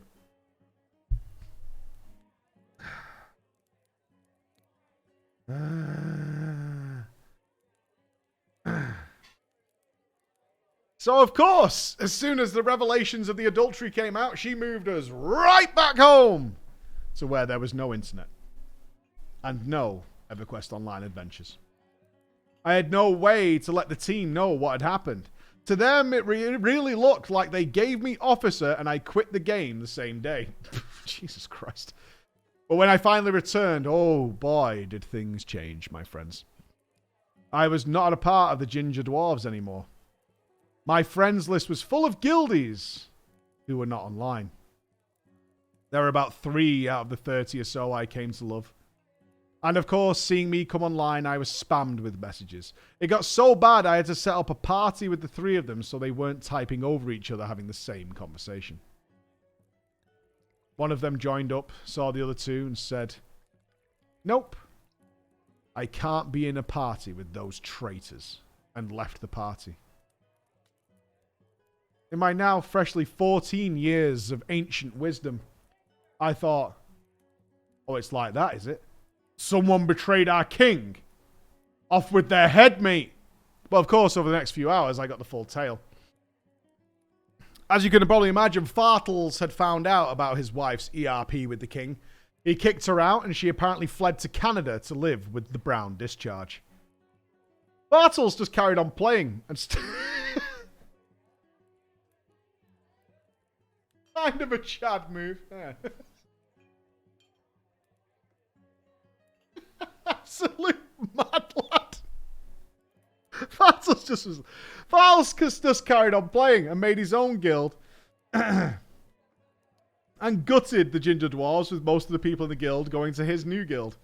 I felt like an absolute traitor being around these 2. They were on Team Fartles.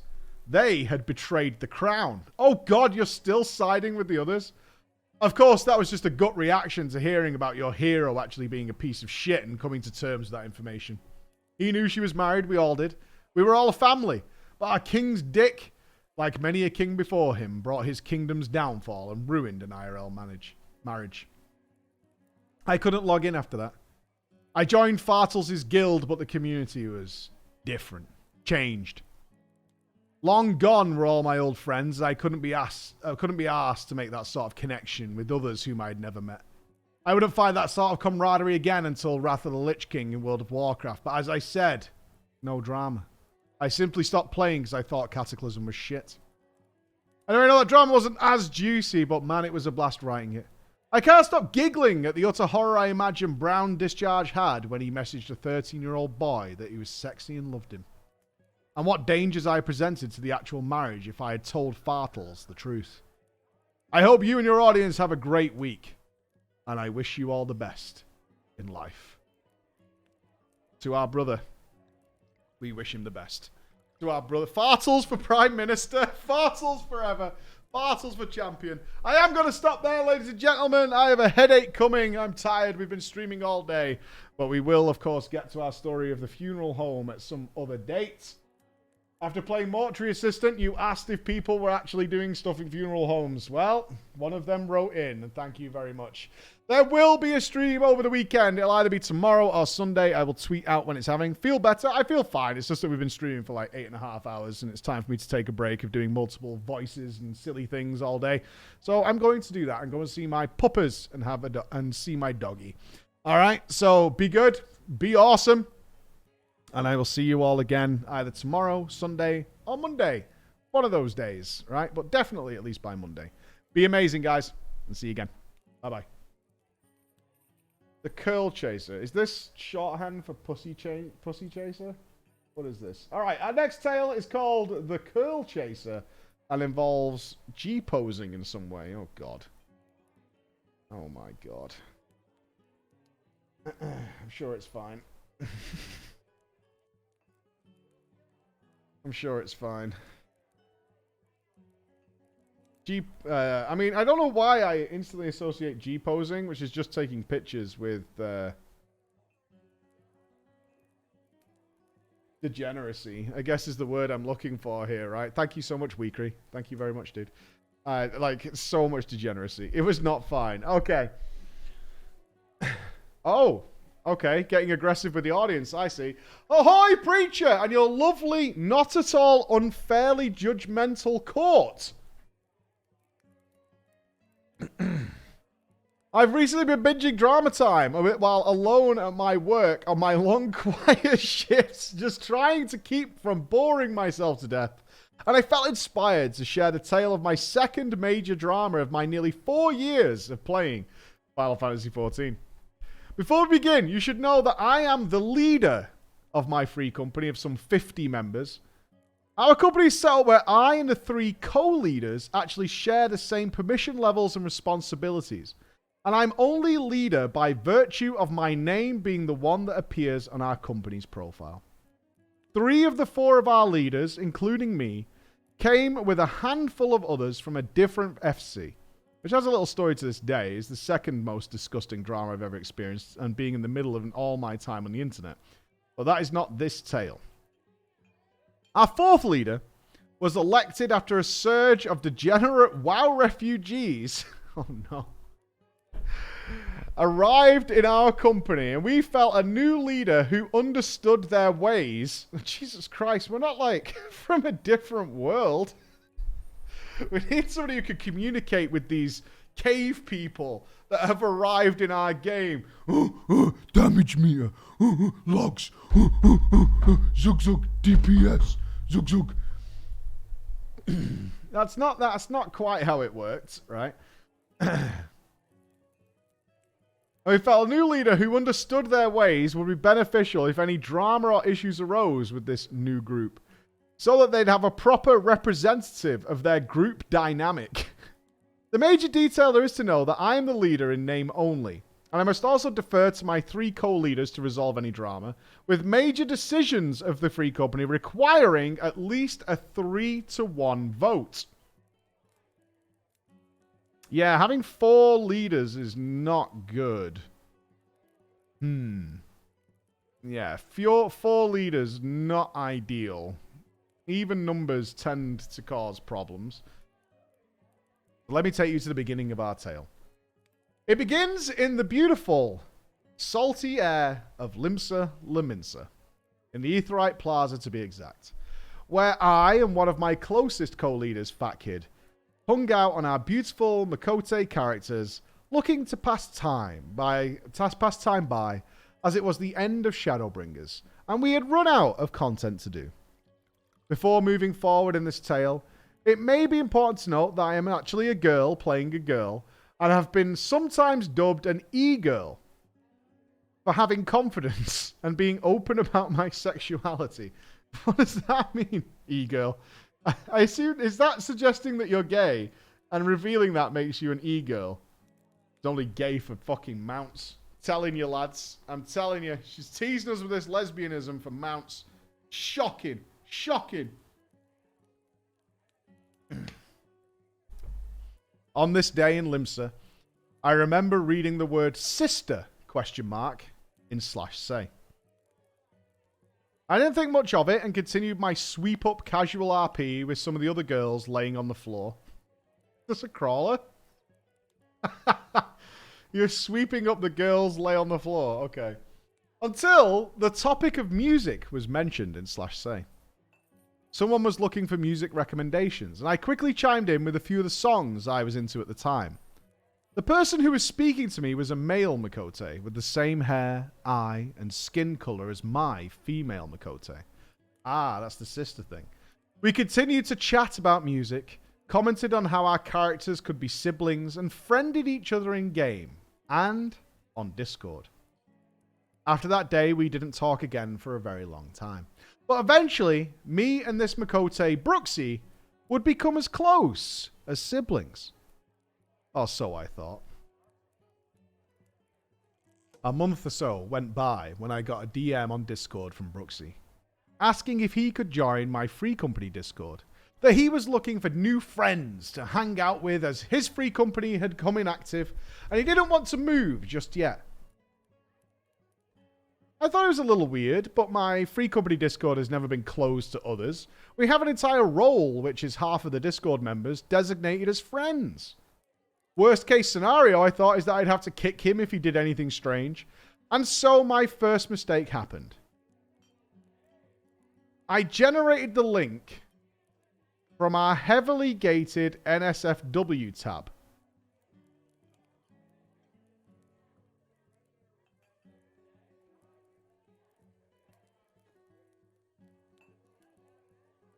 Oof, indeed. Oof.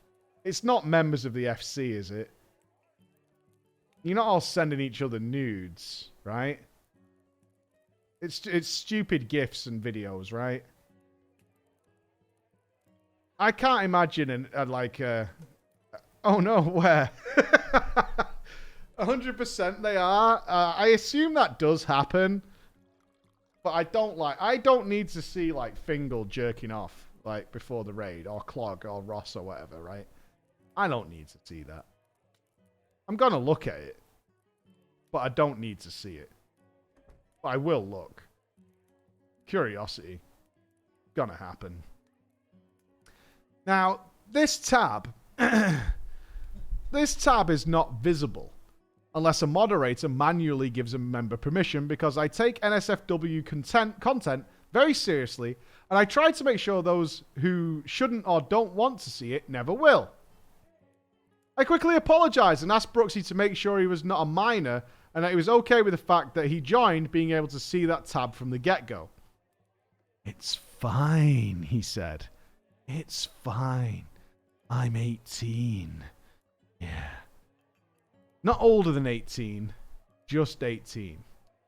Now, legally speaking, that was fine, but my FC, aside from one or two members, were all in our mid-20s to early 30s.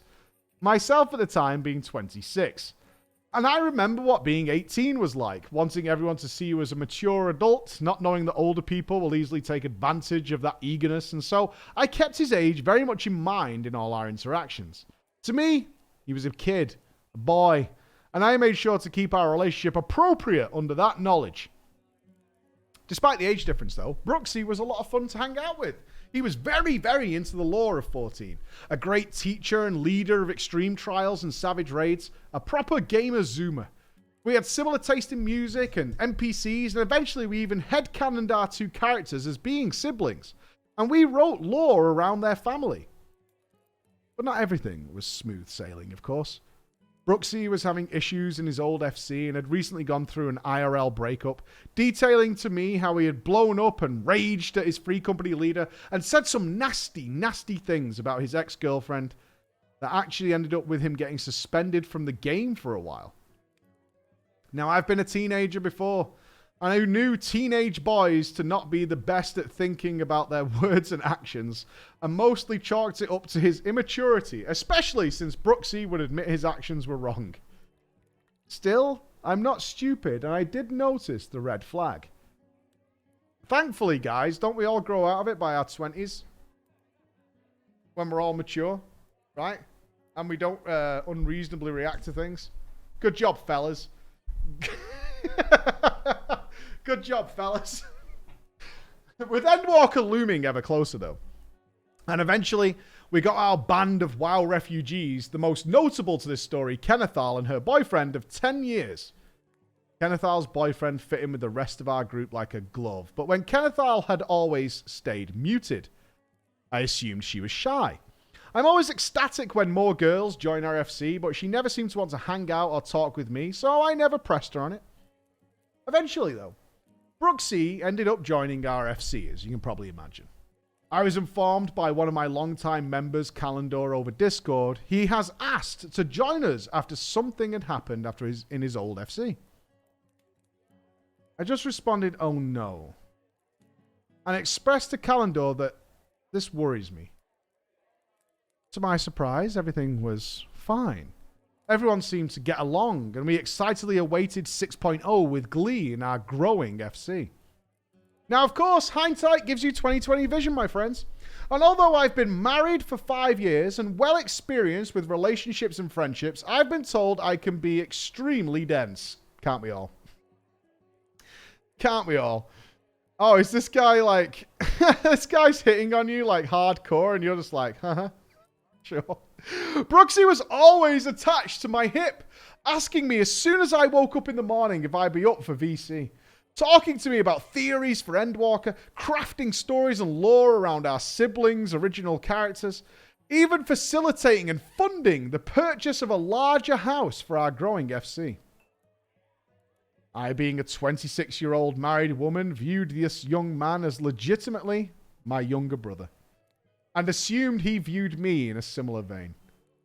But I started to notice aggression coming from him towards the men in my Discord, particularly my male cold leaders and Kennethal's boyfriend, whom I'd also gotten closer to since he joined our FC. Brooksy would constantly tell me how much he fucking hated Fat Kid, who was my eternal bonding partner, and I was very, very close with Fat Kid. Simply for Fat Kid being someone who said silly and outlandish things in response to mundane questions. Being so agitated with Fat Kid's blasé personality, he complained to a different one of our co-leaders about it and earned Fat Kid a talking to about his behavior, which had never been a problem until now. Brooksy eventually went on and reported Kennethal's boyfriend to our mod team over harassment towards another member. This other member and the boyfriend have been friends for years, and the two of them were just having banter. Friendly, no problems. As he had risen it up the chain, we started to get screenshots. And after Kennethal's boyfriend provided screenshots showing Brooksy was actually the aggressor, I knew his presence in our free company was not to last. So finally, Endwalker arrives. After the delay, I was somehow capable of having my vacation days moved to line up with the new true launch of the expansion, and I was not going to waste a single second of it. I logged in at ridiculous hours of the morning. I picked up every quest and read the text so thoroughly like it was my new gospel. I used my trust to run dungeons so I wouldn't need to rely on the duty finder to pop. I needed to finish the story. I had to know what was going to happen before my vacation came to an end. But Brooksy was pissed off. He was pissed off that I wasn't waiting for him to catch up to where I was in the story. Brooksy, the jobless teenager, finished with schooling, couldn't bother to log in. Wow, this is brutal. Brooksy, the jobless teenager, finished with schooling, couldn't be asked to log in early to beat the hour-long queues every day. Cursing and complaining that Square was the biggest piece of shit company for not having server stability that allowed him to play when he chose to. Passively aggressively implying I should be waiting for him to catch up in the MSQ so we can enjoy it together. This friend, who I had seen as a little brother, was treating me like I owed him a spot next to me on the story, So I did what I thought was right. I ignored everything he said. Uh-huh. Uh-huh. I slept only maybe 4 hours a day, and I finished Endwalker in 3 days, lapping up all the side content and just basking in awe at everything. It was amazing. But for Brooksy, it was terrible. And for months, literal months, he wouldn't let go of how I barely slept just to race through the MSQ. Also making chides at me now for being a sweaty no-lifer. Eventually, of course, as all things do with new expansions, the dust began to settle around Endwalker. Post-expansion lulls hit and a lot of our FC went quiet as we awaited the next slice of cake of content. Off at our Discord, voice comms was just me, Brooksy, Kennethal, and Calendar. We'd do our dailies, hit up in-game events, try out old content, and just chilled out with each other and enjoyed being in an MMO. Kennethal and her boyfriend eventually broke up, and Brooksy seemed to get rather close with her. Kennethal was 34 years old. Brooksy was just turning 19. I don't really care to judge, but it seemed like a bit of a thing that Brooksy liked, the slightly older ladies. He had told me that his ex was over 30 as well. Oh, Brooksy. He likes them seasoned girls. That's what he likes. Our boy Brooksy enjoys a little bit of experience under the belt. Hell yeah, brother. He seemed to chase the older woman. Older women who were already in relationships in particular. I expressed concern since I had been in a grooming situation when I was still young and new to the internet, which ended in my abuser going to jail for 11 years. Well, that line came out of nowhere. Jesus fuck. I'm glad you're okay now. 11 years? Yeah, that sentence just came out of fucking nowhere. But Brooksy always took my concerns for insults and never listened to what I was saying. Eventually, in my boredom, I ended up, of course, once again sat in Limsa Laminsa, touting my freshly fantasiaed bunny girl, when I get a message in the pink from a bunny boy. You fantasiaed? So you're no longer siblings, like visually?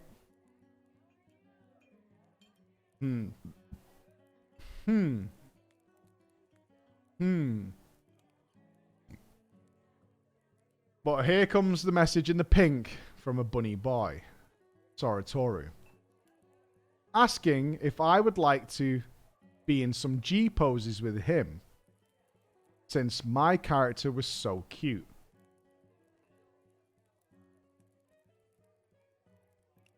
His bunny boy was very attractive, and being the way I am, I agreed to G poses that had us doing what bunnies often do. You're married, you say? And you get into some filthy photo shoots in FF. Married, you say? We added each other on Discord and would talk every now and then when he brought up to me that Brooksy had messaged him asking to take similar G poses with him. Me and Soratoru by no means had anything serious going on, just thought that our buns being smushed together in random positions was appealing.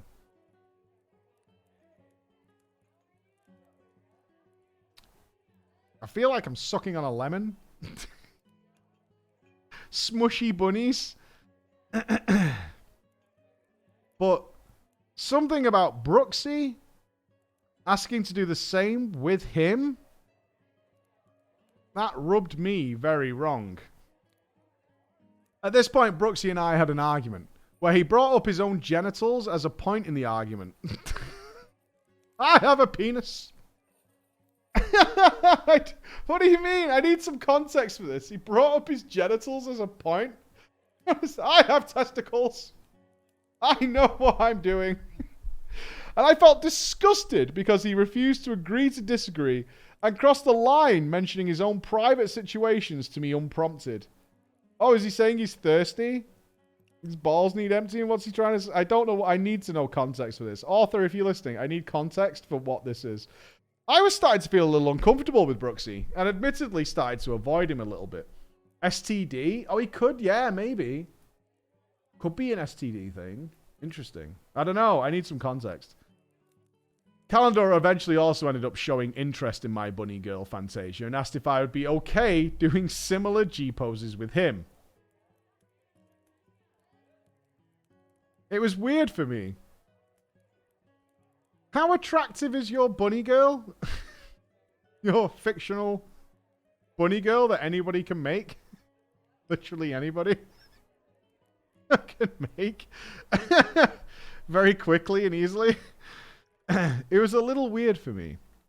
I've been friends with Kalmandor for a long time, and being hard to see him in such a G-posy way due to that prior friendship.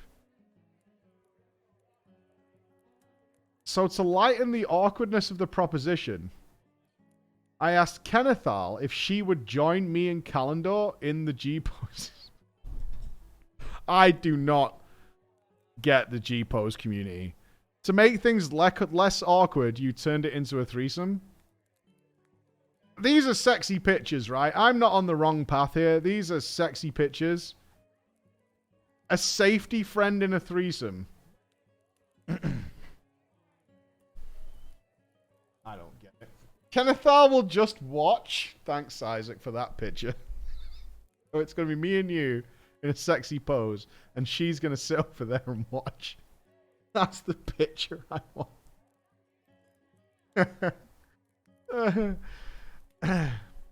Somehow, my little menage a trois got back to Brooksy. Of course it did. Of course it did. Are you crazy? Absolutely it did. And boy, was he pissed. He DM'd me, calling us all sorts of names, accusing me, in his words, of being grossly horny. There's no such thing. There's no such thing as being, like, horrifically horny, right? That's not a thing. Before trying to tell me he was jealous because he found Kalendor cute and saw Kennethal in a romantic way. So I suggested to ease his tension, he should ask them to take G-poses with him. But I would not be inviting him to ours, as I saw him as a little brother, and it would be inappropriate for our characters to behave that way. That's the problem. That's what it is. This is awful. This is awful. What you guys get up to blows my mind, I swear to God. When Squeenix was making this game, they had no fucking idea. But you know what? He kept trying to push the boundaries, suggesting they didn't have to be with each other. Oh, no touching. Okay, yeah, keep your hands away. He suggested they didn't have to be with each other, and even trying to get me to agree to an NSFW with our two characters and our favorite redhead catboy after I'd already said a firm no. It's fine if we don't make contact.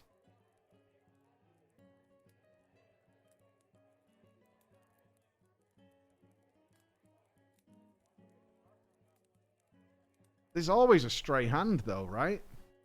If you're in the heat of the moment, there's always a stray hand. I eventually had only one decision. I cancelled the entire G-Pose session with Kalendor and Kennethal, apologizing to Kalendor since it was his wish, but with him understanding. How many sessions do you guys have of this stuff? Any G-Poses? No? Is this like a weekly thing? Do you come up with like new glams and shit to like prepare for the next week? Like some sort of storyline? Is it basically... I mean, G-Pose is just screenshot, but are you coming up with sort of like porn storylines to go along with it or something? Twice a day. Daily. Thrice daily. Oh, Jesus Christ. Sounds like the start of a porn movie. Yeah, it feels like it's like there's storylines and stuff to make it make sense. I mean, how many different variations of these pictures can you do? I don't know. Eventually, I brought up Broxy's conduct in the mod chat. And the three... Oh, God. Is your NSFW chat just full of G-poses? Oh, that's much safer than what I thought it was. I would actually be disappointed if I was invited to an NSFW Discord and it was just full of like FF14 screenshots, I'd be like, oh. That's worse? I don't think so. I don't think so. The part of me would be like, oh, disappointed. Eventually, I brought up Brooksy's conduct in the mod chat, and the 3 of the leaders sided with me about his behavior crossing a line, and he was issued a verbal warning for pursuing arguments even after the other party requested that he stop talking to them. After this, I completely stopped joining voice comms and began to lock myself in my personal home. After placing myself on busy and running content on my own. In this time, Calendar often came to visit me at my house, trying to keep me company and keeping me cheered up. We ended up finally taking the G poses he was after. Fucking Calendar! Home run! Home run! Came in with the shoulder to cry on, baby! Oh yeah! Came in with the shoulder to cry on.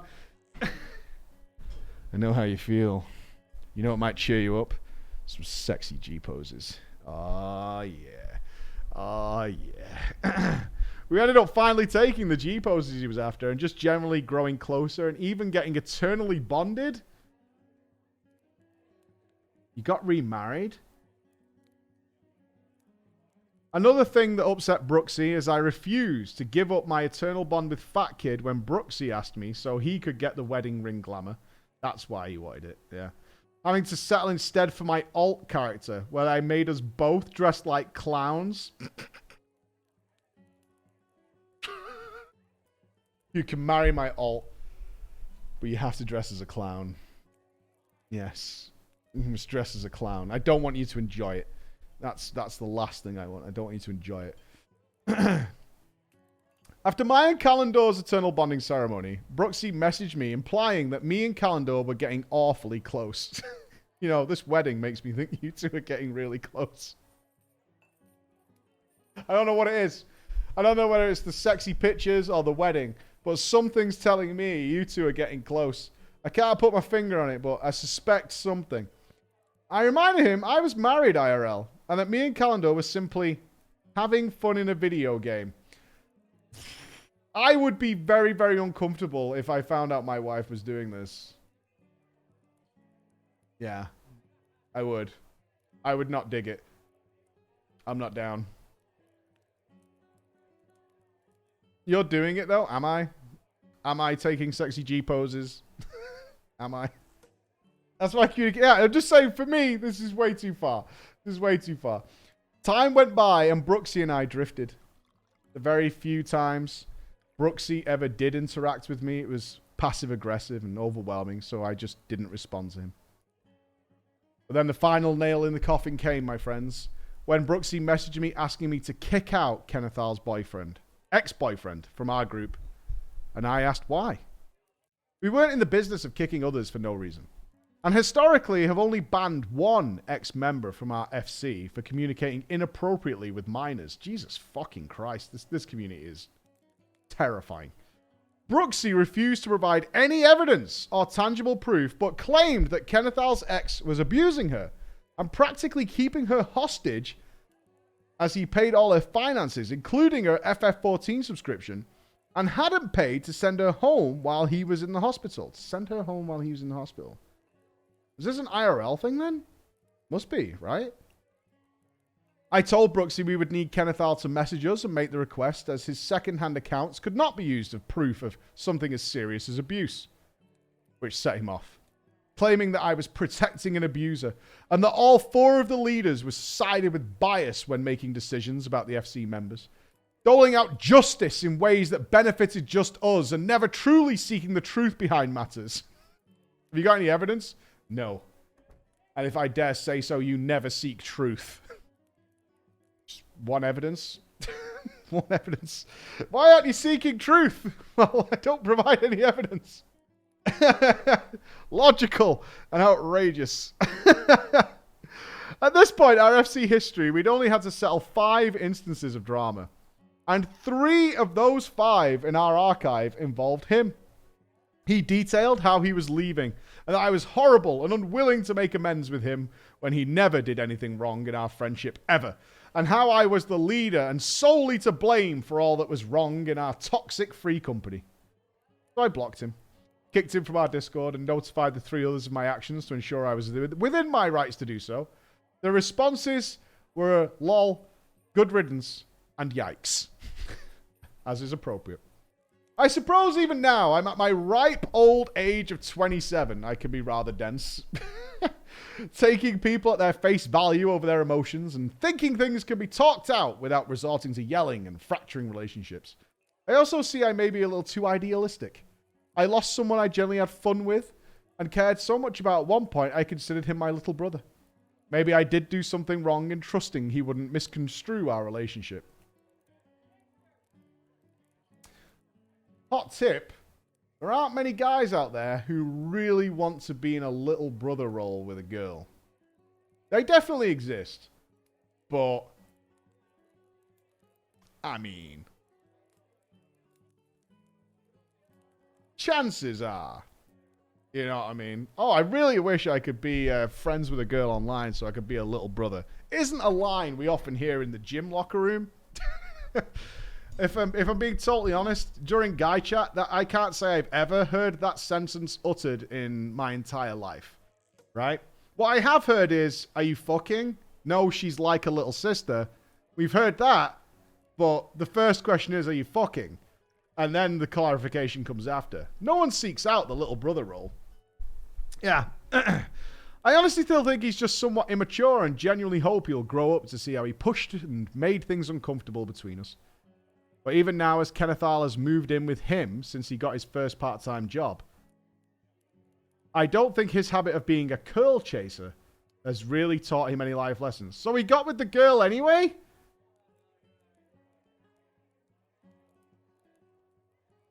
You're just dropping this in towards the end, that he got with the girl anyway? So why would he change? Why would he change? It totally worked out. And he got a girlfriend IRL. Nanny? That's what it says. But even now, as Kenneth Arl has moved in with him since he got his first part-time job, I don't think his habit of being a Coeurl Chaser has really taught me any life lessons. Thank you for reading my little dumb story. Perhaps I'll share my first ever drama incident in the future. One which I am very much not the good guy, but far from the only bad guy. Oh, we do like those. I hope you enjoyed my tale and cringed along with me as I recounted it. Have a great Friday, everyone. We did. We did. We absolutely did. We went on that journey with you, and I kind of feel like the curiosity is taking over. I need to know more about this G-pose thing. Because apparently there's like unwritten rules. There's some sort of policy in place. I don't know. I don't want to step into it. I'm curious. I want to interview somebody about it. That's what I want to do. As I have a lot of questions. A lot of questions. I feel like there's creativity going on. There's like stories, lines. Why isn't it recorded? Why screenshots? I don't get that, me. It feels really antiquated. Why screenshots? Why not record it? If you're getting someone to get in a suggestive position with you, why wouldn't you just record that if that was your thing? Animation is hard. Because it's fake, maybe? I mean, the screenshot's fake too, right? I guess it's about getting the perfect screenshot. And after some of the adventure plays I've seen, you can get some very suggestive pictures. OBS is hard. I don't know, man. Animation is way harder. I don't know. I've seen some people come up with some interesting animations off the cuff as well, without much prompting. Okay. Don't be a pussy. Okay. Greetings, preacher. My friend, the priest, and I are writing you today. Oh, is this written by 2 people? From the Sunshine State of Florida, Team USA. We simultaneously wrote and edited this story together. I've been a long-time viewer after hearing your WoW SVU story, and this is my first drama. I'm a rep pally in WoW. My earliest memories of Warcraft began in late 2010, but I started in Warlords of Draenor. Ooh, the dark times. You've had one good expansion. Congrats. And I have many stories of being a noob. However, today I have a tale for you that happened over the span of just 11 days. This story will tell of my guild master, our main tank, a prot warrior called Tyon, she, a holy priest and officer called Devis, they, a fury warrior called Wazin, a blood DK called Nanali, a she. These events took place in the early month of August 2022. Oh, this is from last month. My friend, the holy priest called Devis, had received a direct message from a random person wanting to join our guild and asking if our guild was LGBTQ friendly and if we needed a tank or healer for the raid. Devis said, of course, we're a very LGBTQ friendly guild, but our tank spots are full and our healer positions are always changing. But we do need DPS. So Nanalil joined and immediately started asking about running some lower Mythic Plus keys. No response. The Ghostland and Tumbleweeds. She wanted to join our heroic raid, which we have set an item level requirement of 272 and higher. She was 260, but still asked to join, despite knowing about that requirement. So Devis, being polite, let her know that no, you cannot join. Her response to this was, I would have higher gear if people actually responded to me trying to run keys.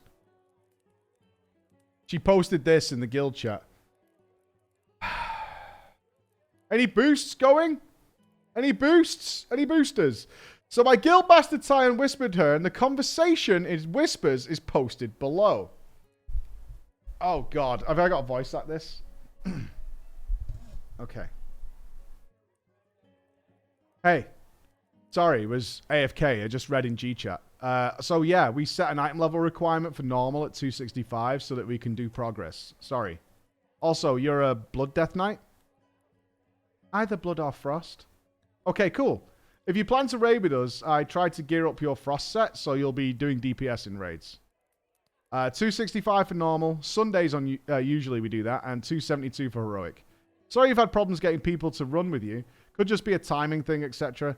If you see me on any of my tunes, feel free to send a whisper. I may not read guild chat always. I'm asking in both G-chat and Discord. And then people go and run their own keys without any comment on mine. Doesn't seem like a timing thing from my point of view. They might just be running higher keys. You want lower keys. It could be that. It's the second week. There are a lot of people trying to get certain dungeons done. Trying to get Keystone Master and stuff. Whatever. This is a screenshot, by the way. This is word for word what was said. Whatever. Okay. Just Poggy Scrub. So, Preach. This was just the first of many red flags in this tale. That same day, the Fury Warrior Wazin, Devis Nanali, and one of her friends and one of our shamans ran a Mythic 2 Iron Docks. Now, Nanali wasn't a very good tank. She was, in fact, shit. She overpulled for how low her gear was and bitched about not being kept alive. So when they got past the first boss in Iron Docks, she started being overly sexual for someone they had just met. She then asked the group to bark for her to help her tank.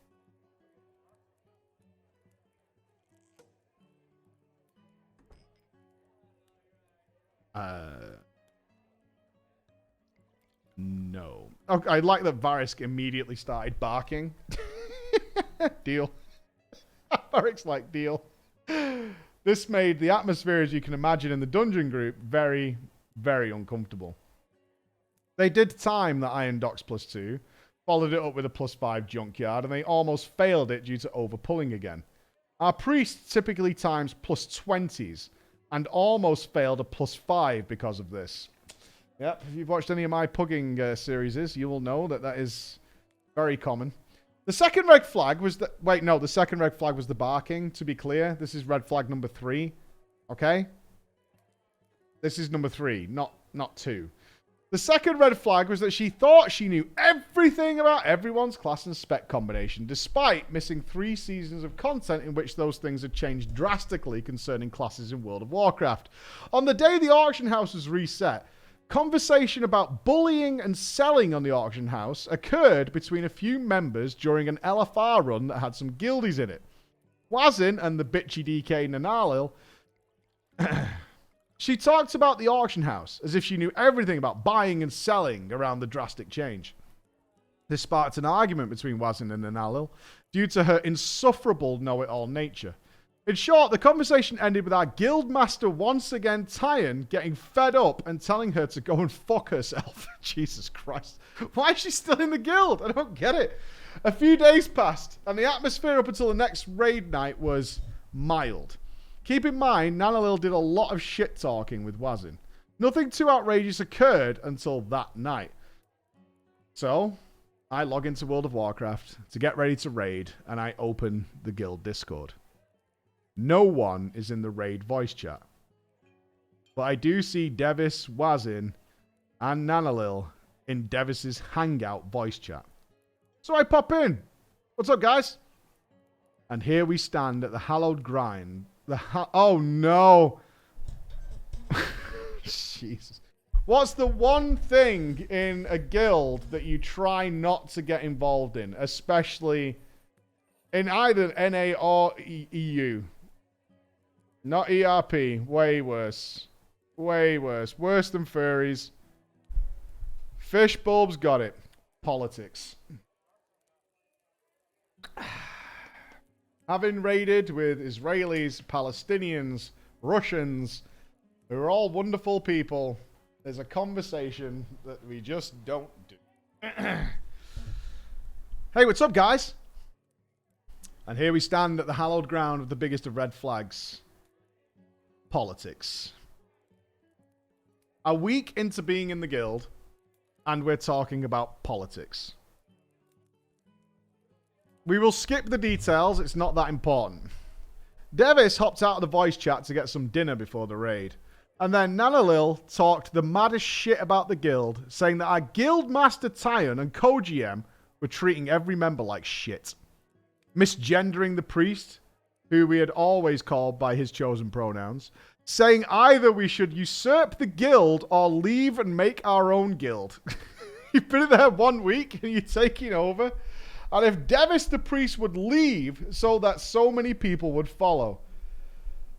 As I heard these words, all that happened in my brain was, okay, we have a problem. We have a problem. Devis came back to the voice chat, and Nanalil asked them to leave the guild. I think you should leave the guild. I've been here a week now, and I'm pretty sure it's time for you to leave. I already knew the answer to that. It's like, what the fuck are you talking about? No. Nanalil then called Devis a pussy and followed it up with, I'm joking.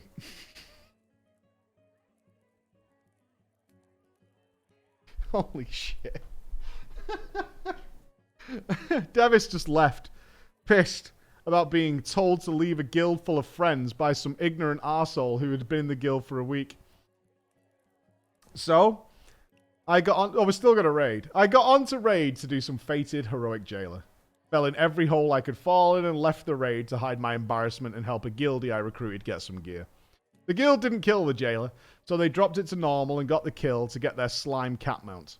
Naturally, Preach, when we clear a raid or accomplish something, we post a picture of our guild's boss kill, our mounts, and drop it in the Discord with a guild roll ping to celebrate.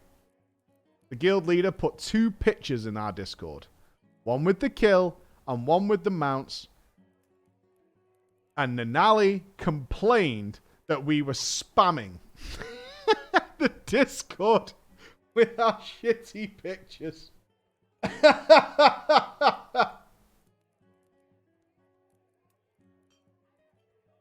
How do these people exist? You're spamming 2 pictures. She immediately deleted this comment. However, Davis saw it and called her out immediately. Saw your message. If that's how you feel, you could just mute the server or fucking leave. This was the last straw for us in those short 11 days. Nanalil made a snarky reply and was kicked from the guild by Glorious Devis and a Discord ban from our co-GM. Now, 5 minutes later. Alright, so she's gone. She's been removed. We're good. She's gone. 5 minutes later, I got a message from Nanalil. I just got kicked for nothing. They kicked me, you know, for saying thanks for the double ping. Who kicks someone for that? I couldn't be bothered to respond as I didn't have anything to say. So I just sat there thinking to myself, this girl is the biggest fucking muppet I've ever met. How on earth are they going to sit there after simply being here a week and being the most unlikable, conceited, vexatious piece of shit and then pretend like they did do nothing? She sent several more messages telling me about how unfair it was that she had been kicked for doing nothing, and I didn't respond a single time. Preacher and audience, that is my tale. I hope you enjoyed my little drama story. This is my very first guild. I've learned so much from them. I'm sure I'll have more drama in this lovely game we all play. I hope you and your chat will have a wonderful day. And watch out in case Nanolil tries to join your guild. Well, I think we're going to be safe, don't you? I think we're going to be fucking safe. I think we're going to be good.